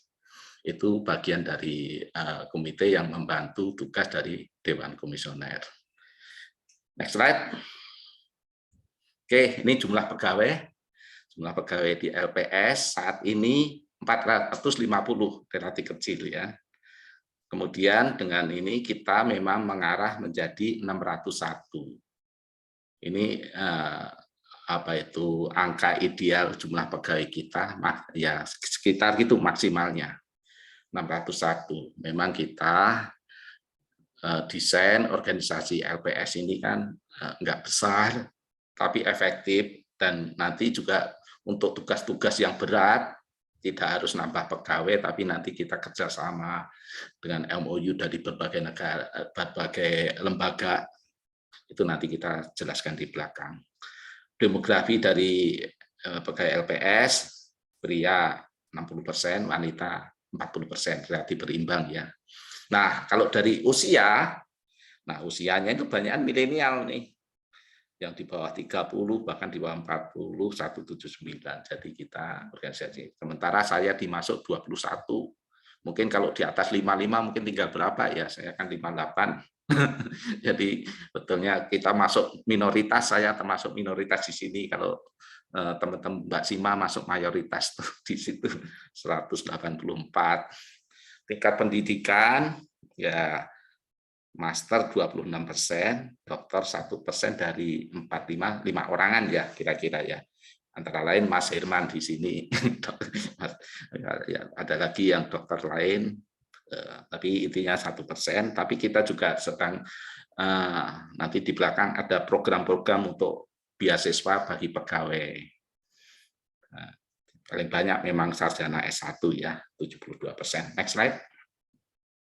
Nah, kita cara rekrutmen kita yang pertama adalah melalui program PCP, program pendidikan calon pegawai. Ini direkrut dari fresh graduate terbaik untuk dididik menjadi pegawai LPS yang punya kompetensi.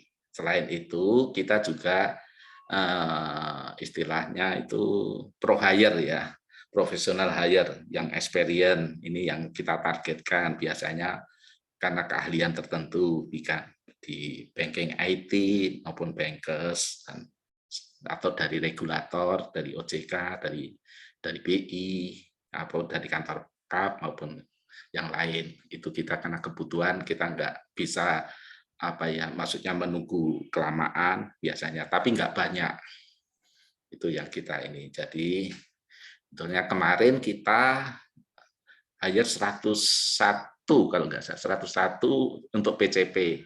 Terakhir yang sedang berjalan ini, kalau ini udah kerja setahunan lebih yang PCP 1, yang PCP 2 sekitar 50-an.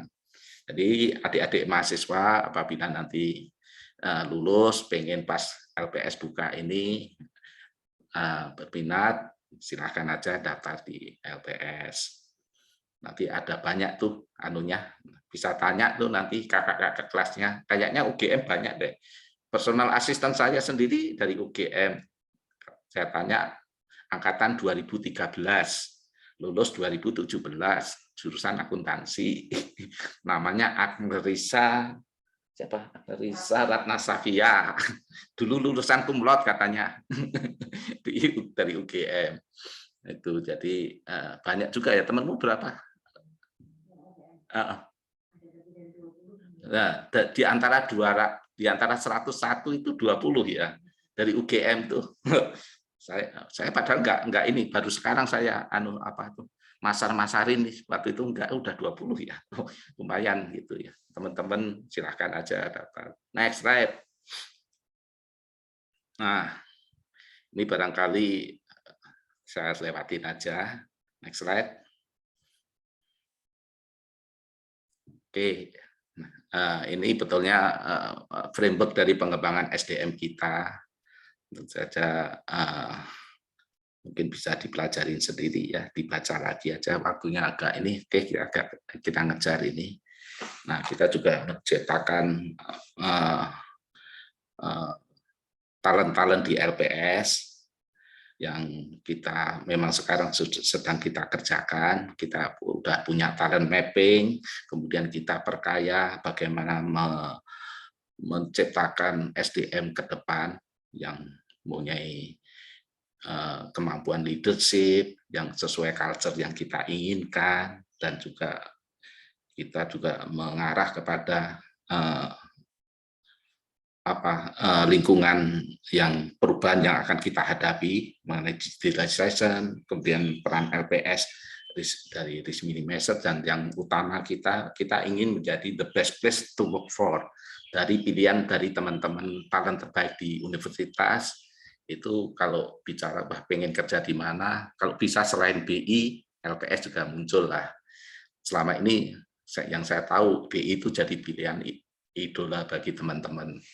Tapi betulnya fasilitas maupun kesempatan di LPS juga nggak jauh berbeda, bahkan mungkin bisa lebih. Ini pengalaman saya loh, saya kan saksi nyata tuh di BI 18 tahun, di LPS 12 tahun. Jadi nggak beda jauh, bahkan mungkin kadang kalau kita kan kalau di BI bisa-bisa kita jadi ikan kecil di kolam besar. Tapi kalau di LPS bisa jadi ikan besar di kolam kecil, karena kan cuma organisasinya kecil, 600, kalau di BI bisa 6.000 orang tuh.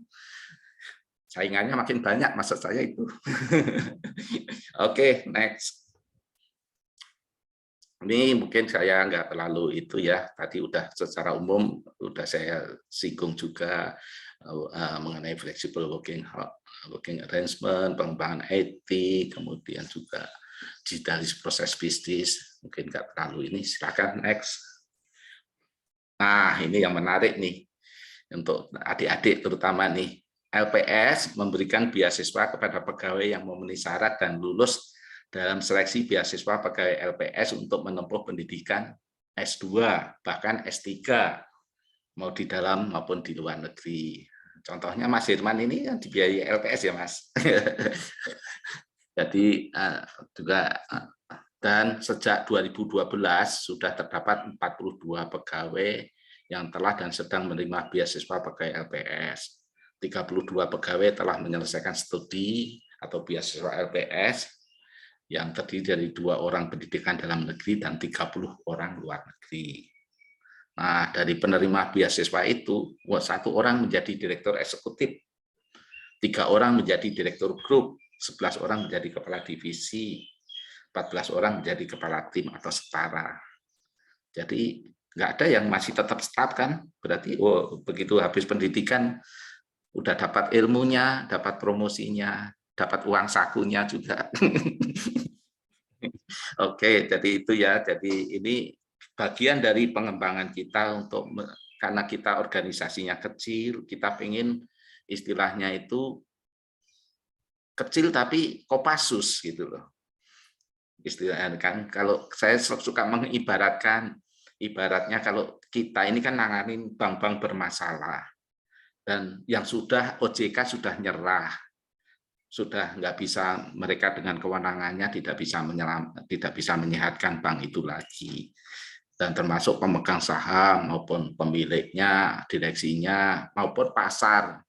Kan biasanya kalau OJK kan mungkin juga minta pada pemilik untuk mencari strategic investor, tapi kan karena permasalahannya sudah relatif besar, investor di pasar juga sudah nggak berminat. Akhirnya diserahkan ke kita. Dengan kondisi itu tentu saja kita kan kualifikasinya harus lebih dong. Kita nangani bank-bank bermasalah yang sangat berat. Sehingga memang mau nggak mau kita harus, ibaratnya kalau saya suka mengibaratkan itu, ibaratnya kalau di OJK itu dokter umum, nah kalian dokter spesialisnya. Karena yang dokter umumnya sudah nyerah, nggak bisa nyehatin bank yang sakit ini, diserahkan ke kita. Nah, di kita harus punya kapasitas yang lebih ya, untuk memacu teman-teman ini, dan bagian dari itu ya kita termasuk pendidikan ini kita kirim universitasnya yang baik-baik semuanya di luar negeri. Makin baik makin senang kita. Mau ke MIT, mau ke Berkeley atau mana lah yang baik makin senang kita biayai. Gitu. Oke, next. Nah, sorry. Tadi ya ini banyakan di finance yang penerima beasiswa ini, economic, business, Islamic banking, manajemen, public policy, law, global science. Nah, yang paling banyak kalau saya lihat finance ya. Ya memang karena LPS kan lembaga regulasi keuangan yang mungkin finance, ekonomi juga ada. Oke, next. Nah, LPS juga memiliki program penugasan atau secondment pegawai ke International Association of Deposit Insurer di Basel nih kantornya, dalam rangka pengembangan dan proses pembelajaran dari pegawai. Periode 2001-2023, seorang pegawai yang terpilih ditugaskan sebagai senior research analyst di IADI. Nah, ini kan bagian tadi visi LPS dikenal, terdepan, terpercaya di lingkungan internasional. Nah, kita nempatin di sana. Menjadi senior research analyst loh, lumayan ya. Maksudnya diakui juga kapasitas SDM kita. Mas Herman juga beberapa kali presentasi mengenai hasil risetnya kepada negara-negara di IADI. Oke, LPS juga memiliki nota kesepahaman 15 DIC antara lain ini. Oke, next. Nah, tadi saya jelaskan terkait dengan kenapa LPS kecil, tapi kan tugasnya pada saat krisis atau pada saat menyelamatkan atau menangani bank yang besar kan bisa nggak cukup. Orang banknya aja tenaga kerjanya bisa puluhan ribu. Nah, ini kita akali atau kita strategi kita dengan melakukan MOU dengan lembaga-lembaga lain, antara lain Kepolisian Negara Republik Indonesia untuk bantuan pengamanan penegakan hukum, kemudian Kemendagri, Kementerian ATR, antara akuntan publik, konsultan hukum, BPKP, Lembaga Administrasi Negara, DJKN, dan lain juga. Selain juga dengan MOU dengan OJK dan dengan BI. Sementara universitas ada 11 universitas. Nah, kemarin kita udah bahas, kita bocorin di sini ya, kita setujui perpanjangan MOU antara LPS dengan UGM. Jadi kita udah ini ya, kita perpanjang, tinggal pelaksanaannya tadi tanda tangan. Next slide. Nah, ini program penjaminan kita, tadi sudah kita singgung bahwa kita mencakup 99,92%. Bank umumnya saat ini 107, BPR 1.632. Oke, cakupannya. Nah, 2 miliar itu betulnya kita sudah baik ya, generous lah. Karena kita itu kalau dengan hitungan coverage 2 miliar itu sekitar 35,1 kali PDB per kapita tahun 2020. Rasio ini jauh lebih besar atau di atas rata-rata dari upper middle income countries yang sebesar 6,3 kali PDB. Lower middle income countries sebesar 11,3 PDB per kapita. Jadi kita betulnya sudah sangat cukup memadai 2 miliar itu. Bahkan untuk BPR, barangkali beberapa belajar dari pengalaman beberapa BPR yang sudah kita cabut, kita itu mirip udah full garanti untuk BPR itu 2 miliar itu. Jadi sangat generous lah. Oke, next. Nah, ini LPS, menjaga kepercayaan masyarakat melalui pembayaran klaim. Nah, tadi sampai dengan sejak operasi sampai sekarang, kita sudah nanganin 116 BPR yang dicabut izin usahanya, 1 bank umum, dan 1 bank yang kita selamatkan, Bank Senturi. Kalau dari sisi geografinya ya, banyakan yang barat-barat nih, yang 40 dari Jawa Barat, itu 40 bank yang kita, BPR yang kita cabut, dan Sumatera Barat 19. Oke, next slide. Maaf Pak Didik, waktunya tinggal 5 menit lagi. Oke, ini barangkali bisa dibaca ya. Ini yang untuk ini kita udah, ini next slide. Oke, aset kita 161 triliun. Nah, ini tapi cadangan penjaminan kita 125. Sementara target fund yang sesuai Undang-Undang LPS pasal 83 adalah 2,5% dari seluruh dana simpanan industri perbankan. Jadi masih belum memenuhi target fund tadi. Next slide. Oke, ini singkat ya. Ini kebijakan LPS yang mengalami dampak pandemi dan tantangan ke depan. Nah, kalau kita perhatikan sejak tahun 2021 sampai 2020 sampai 2021, LPS telah memangkat tingkat bunga penjaminan 275 basis poin untuk valuta rupiah dan 150 basis poin untuk valuta asing. Jadi sekarang tingkat bunga penjaminan kita paling rendah sepanjang sejarah, 3,5% untuk simpanan bank umum dalam rupiah, dan untuk BPR 6%. Sementara simpanan tingkat bunga penjamin untuk valuta asing 0,25%. Jadi ini udah sama nih dengan BI 7 days reverse repo rate yang 3,5%. Jadi kita tidak ingin mendistorsi kebijakan dari Bank Indonesia untuk masalah penetapan bunga 7 days reverse repo. Kita jadi mengharmonisasikan juga langkah dari BI. Kita tidak menghalang-halangi bahkan atau katakanlah menjegal. Dari kita ikuti, kita jadi satu sinergi yang bagus. Dan ini kita harapkan juga nantinya bisa menurunkan cost of fund, dan dampak lanjutannya kalau bisa juga menurunkan tingkat bunga kredit yang akan bermanfaat bagi sektor real. Next slide. Selain itu, kita juga melakukan relaksasi denda premi. Kita tidak kenakan apabila bank telat membayar premi. Dan denda juga laporan-laporan kita relaksasi dalam kaitannya dengan kemarin pada saat kita menghadapi pandemi COVID. Next slide. Nah, tantangan ke depan masih tentu saja tetap ada. Yang pertama, penyebaran COVID, terutama varian Omicron, ini menyebabkan gelombang baru, kalau boleh dikatakan gelombang ketiga di kita. Dan juga kita sudah mulai sedikit melakukan pengetatan, PPKM juga sudah naik ke level 3 untuk beberapa daerah. Selain itu juga ada hal kenaikan inflasi berbagai negara. Kita juga waspadai, termasuk juga di kemungkinan di Amerika Serikat untuk meningkatkan Fed Fund Rate sampai 3 bahkan 4 kali tahun ini. Juga adanya global supply chain constraint, juga energy constraint, kemudian kebijakan moneter sebagai respon dari kenaikan inflasi di negara-negara maju. Kemudian yang lain adalah meningkatkan kesadaran pemahaman masyarakat tentang program penjaminan simpanan melalui kolaborasi yang secara sinergis dengan berbagai stakeholder. Kemudian ini yang penting juga harus kita upayakan terus peningkatan literasi keuangan masyarakat, terutama dengan risk return, karakteristik dari produk-produk keuangan digital, termasuk fintech, aset kripto, NFT, maupun yang marak terakhir ini robot-robot trading itu yang banyak makan korban. Itu betulnya sayang sekali, mestinya literasinya lebih digalakkan, dan juga ini siapa yang ini ya, mestinya harus kolaborasi, jangan sampai setelah makan korban banyak baru kita reaktif. Betulnya lebih kita inginkan ke depan itu lebih antisipatif ya. Jadi supaya tidak makan korban terlalu banyak harus sudah ada action dari otoritas terkait ya.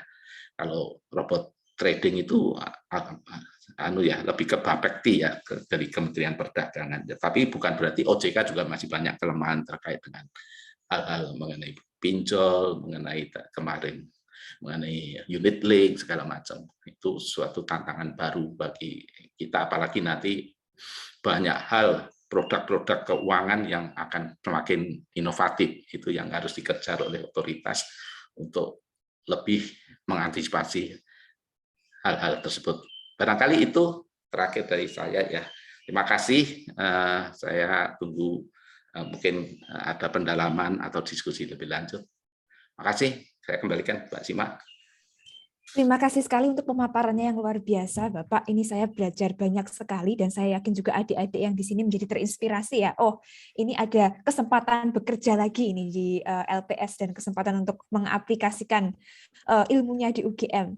Ya, ini semoga tidak hanya yang kumlot saja ya Pak yang direkrut, tapi yang kemelut juga ikut direkrut. Loh, saya itu contohnya lulus dengan kemelut, Mbak. Wah, ini jadi sukses luar biasa. Iya. Baik. Ini sudah ada pertanyaan Bapak dari Mbak Imelda Kunwahyuning Tias. Silakan Mbak Imelda untuk mengutarakan pertanyaannya.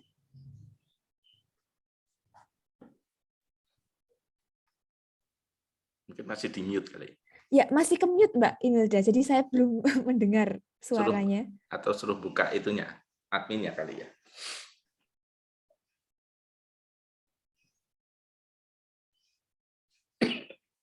Ya, monggo, silakan untuk langsung saja. Oh, baik, mungkin ini masih ada permasalahan koneksi, rekan-rekan sekalian. Jadi saya ini langsung ke chat box dulu ya. Nanti kita kembali lagi ke Ibu Imelda.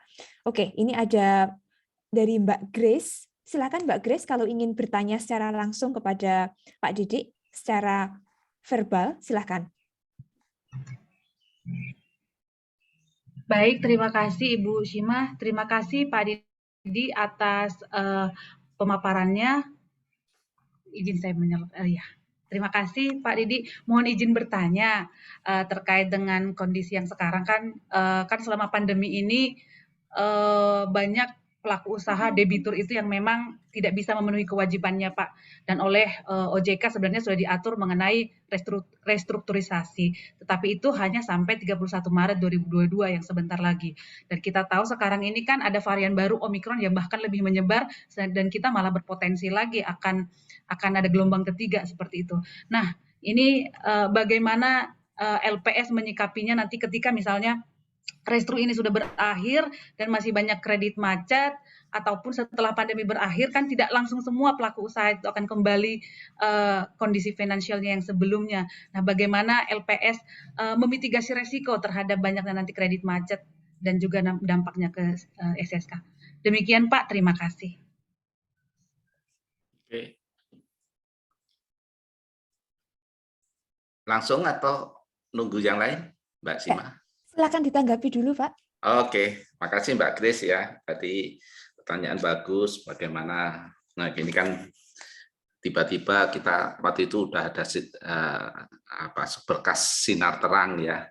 Kayaknya udah mulai ini mereda nih anunya COVID-nya, tiba-tiba datang Omikron yang lebih cepat penyebarannya walaupun tidak terlalu severe itu ya. Tapi kembali lagi, kalau lihat dari secara makro, betulnya kan tanda-tandanya sudah membaik ya. PMI sudah lebih dari 50%, indeks perdagangan retail sudah ini, perdagangan semen juga, mobil, penjualan mobil, motor juga sudah ini ya. Tapi kita lihatlah secara ini, apakah Omikron ini kemudian akan panjang lagi atau memang karena nggak terlalu severe, akhirnya juga ya seperti negara lain juga pada saat gelombang Omikron kan luar biasa, tapi begitu ini turunnya juga relatif cepat. Mudah-mudahan itu yang terjadi. Tapi dari sisi kami betulnya nanti kan karena kami di belakang ya, tapi ini lebih ke OJK ya. Kalau boleh ini nanti kan OJK kan sudah memperpanjang 1 tahun ke depan untuk program tadi restructuring tadi untuk sampai dengan Maret 2023. Nah, kebetulan OJK Juli ini berakhir semua nih DK-nya nih. Mudah-mudahan ya yang DK yang terpilih nanti juga mencermati hal itu. Tapi intinya kalau pendapat saya pribadi mestinya akan dicermati dan jangan sampai nanti terjadi hard landing ya istilahnya itu. Kalau bisa soft landing, ini karena restructuring-nya kan masih relatif besar ya, penurunannya juga nggak terlalu signifikan. Walaupun sudah melandai turun dikit. Tapi betulnya dari simulasi kami secara umum masih oke kok.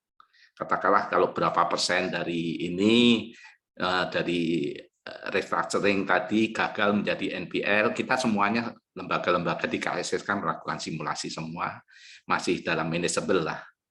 Dan apalagi kalau nanti mungkin dengan perkembangan yang ada, policy dari OJK juga lebih ke tadi mengarahkan menjadi soft landing tadi.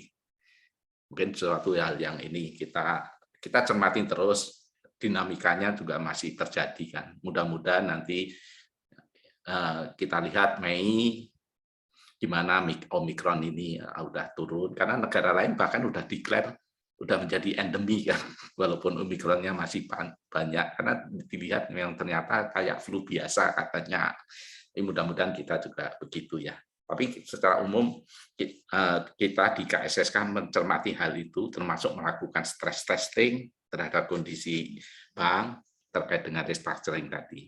Dan beberapa kan betulnya di Kementerian Keuangan kan juga ternyata memperpanjang katakanlah yang tadi pajak untuk motor, mobil untuk kelas berapa itu, kemudian yang dengan rumah, PPN rumah itu juga diperpanjang. Barangkali nanti juga untuk sektor yang tadi terdampak katakanlah Omikronnya menjadi berat kan akan diperpanjang, perlinsosnya juga masih mungkin gitu ya. Bahkan kemarin pada saat kita lihat di TVRI itu ya segala kemungkinan masih dibuka. Apakah harus 3% lagi di ini kalau memang kondisinya tidak memungkinkan, bahkan ada dari DPR-nya udah ngomong kalau memang ini ya ada kesepakatan baru juga nggak masalah, yang penting negara ini selamat gitu kan. Jadi dari sisi itu semuanya lebih fleksibel nanti. Yang penting kita tetap optimis ya, optimis untuk itu, harus tetap optimis, untuk semangat itu yang kunci ya, termasuk semua pelaku ekonomi, semua otoritas keuangan juga optimis semua. Itu Mbak Grace, terima kasih. Terima kasih Pak Didi. Ya, sama-sama. Baik, ini ada pertanyaan satu lagi dari Mbak Ashifa, Bapak, di kolom chat box. Jadi beliau ini menanyakan apakah lulusan dari ilmu aktuaria MIPA ini dapat berkesempatan untuk bergabung di LPS, Bapak, dan apakah memerlukan sertifikasi khusus misalnya untuk bisa bergabung dengan teman-teman di LPS. Monggo, silahkan untuk dijawab. Oke. Kayak bisa ya, nanti saya tanya deh. Saya sih lebih kalau nanti persyaratan berikutnya, apalagi kalau nanti LPS sudah harus melaksanakan penjaminan polis asuransi. Nah itu yang aktuaria yang itu penting sekali. Tapi saya betulnya lebih suka dibuka aja secara umum. Nanti kan toh kan dari kalau saya lihat ya dari pengalaman saya amati itu latar belakang pendidikan kadang nggak terlalu itu juga. Pak Budi Gunadisadikin, itu fisika nuklir kalau nggak salah. Tapi bisa jadi dirut Mandiri. Terus kemudian sekarang jadi Menteri Kesehatan dan sukses. Kan berarti bukan itu, bukan ya. Itu yang paling penting ya. Mungkin nanti saya tanya juga SDM jangan terlalu membatas-batasin itulah jurusan segala macam. Oke. Baik, terima kasih jawabannya ya Pak Didi, karena sekarang memang iklimnya itu adalah multidisipliner ya. Jadi memang banyak cross disiplin yang terjadi baik di dunia kerja maupun di bidang akademik. Nah, menika ada satu pertanyaan terakhir yaitu dari Dr. Nur Hidayati, Bapak, yaitu kondisi ekonomi saat ini kan masih belum stabil Jeh, dengan adanya pandemi. Nah, kira-kira strategi apa yang akan disiapkan oleh LPS itu untuk membantu pemulihan kondisi ekonomi, terutama di sektor keuangan agar stabil? Seperti itu dengan adanya produk-produk Pak baru tadi ya, NFT, kemudian kripto dan lain-lain. Monggo. Oke. Kalau itu betulnya secara bersama-sama KSSK akan melihat itu.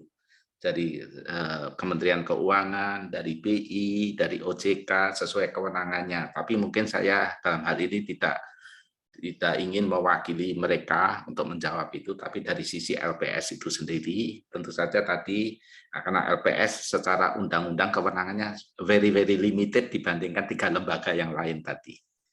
Kalau ini LPS tentu saja tadi untuk terkait dengan bank yang memberikan relaksasi tadi.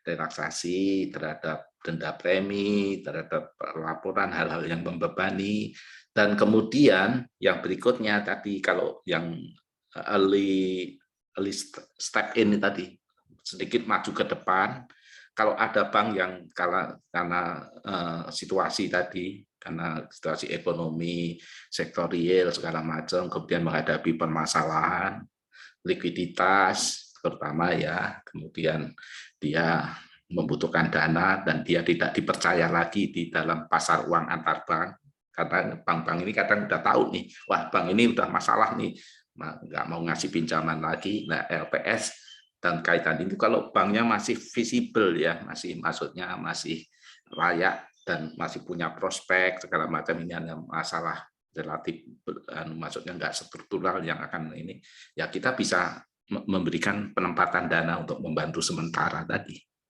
Itu yang diharapkan yang tadi step in, dan mungkin tadi dengan undang-undang penguatan sektor keuangan yang Omnibus Law sektor keuangan nanti yang sedang diinisiasi DPR itu barangkali akan ke sana. Jadi intinya jangan sampai terjadi kegagalan bank yang akan memicu permasalahan yang lebih pelik atau domino efek ke bank lain. Sementara kalau kita nggak melakukan itu, kalau situasinya semakin berat, justru akan memberatkan LPS itu sendiri karena biayanya akan makin besar. Jadi kalau bisa mencegah, kenapa harus mengobati? Ya mencegah dulu lah. Itu yang barangkali yang kita lakukan untuk situasi tertentu tadi. Saat ini nggak ada sih, jadi saat ini baik-baik semua, nggak ada yang ngajuin itu. Jadi kondisi bank alhamdulillah sehat, semua membaik dibandingkan pada saat awal-awal pandemi COVID dulu. Jadi kita optimis ya, kita akan lebih baik. Oke. Baik, terima kasih sekali untuk penjelasannya Pak Didi yang sudah mencerahkan kami semua. Terima kasih juga kepada audiens yang sangat bersemangat pada hari ini untuk bertanya dan berpartisipasi dalam diskusi. Nah, nanti untuk Mbak Grace, Mbak Nur Hidayati, dan juga Mbak Ashifa, nanti akan dikontak oleh asisten dari Laboratorium Ilmu Ekonomi, Mbak Salsa dan Mbak Safira, dan mohon nanti menyertakan alamat dan juga kontak, karena akan ada paket cantik ini dari tim LPS untuk semua partisipan yang hari ini bersemangat untuk bertanya kepada Pak Didi. Nah, baik, terima kasih Pak Didi untuk semua paparan ilmunya pada pagi hari ini. Kami sangat berterima kasih. Kalau kita bisa ambil take away-nya hari ini adalah LPS adalah lembaga yang inovatif dan juga kreatif dan bersinergi dengan berbagai institusi keuangan dan lembaga lainnya untuk mewujudkan stabilan ekonomi di Indonesia dengan komprehensif dan juga berdasarkan data dan forward looking. Nah, terima kasih. Hari ini adalah hari yang sangat istimewa. Jadi saya mohon teman-teman untuk memberikan aplaus yang luar biasa secara virtual kepada pembicara kita pada kesempatan pagi hari ini. Nah, ini saya juga ada sound effect-nya ini biar tambah meriah. Baik, saya akan kembalikan forum ini kepada MC kita, yaitu Mas Esa. Mas Esa, take it away. Terima kasih Mbak Sima sudah memandu acara utama kita pada pagi hingga siang hari ini dengan baik. Dan tentu saja kita ucapkan terima kasih kepada Bapak Didik yang sudah berbagi ilmu kepada kita di Jumat yang insya Allah berkah ini. Kita sudah sampai di penghujung acara. Tak lupa saya ingatkan kepada Bapak Ibu hadirin dan juga teman-teman hadirin sekalian bahwa akan ada e-certificate yang akan didapatkan jika Bapak Ibu dan teman-teman peserta sekalian mengisi daftar hadir yang linknya telah disampaikan oleh teman-teman panitia di kolom chat. Baik, mari kita akhiri acara Sinarku, Seminar dan Kuliah Umum pada siang hari ini. Saya Esa Azalia Syahid selaku MC. Mohon maaf jika ada salah kata. Sampai jumpa di Sinarku edisi berikutnya. Semoga sehat selalu. Selamat siang dan wassalamualaikum warahmatullahi wabarakatuh. Waalaikumsalam. Waalaikumsalam warahmatullahi Salam wabarakatuh. semuanya. Terima kasih. Terima kasih. Terima kasih semuanya. Terima kasih Pak Didi. Terima kasih teman-teman. Terima kasih Pak Didi. Terima kasih Bapak Ibu. Bu Evi, makasih. Terima kasih Bu Evi. Terima kasih. Terima kasih Pak Didi. Pak Dodi, Bos, terima kasih. Ada Pak Bos Pak Dodi. Dodi, Pak. Halo, apa kabar? Pak Gilang, makasih. Itu Om Herman jadi kacamata sekarang ya? Baru tahu. Cocok jadi Biar ini profesor kacamata deh. netral Pak Dodi, ini kacamata netral biar Profesor. Ada apa Ade namanya, Evelina, minatnya nggak kayaknya itu kenal ya.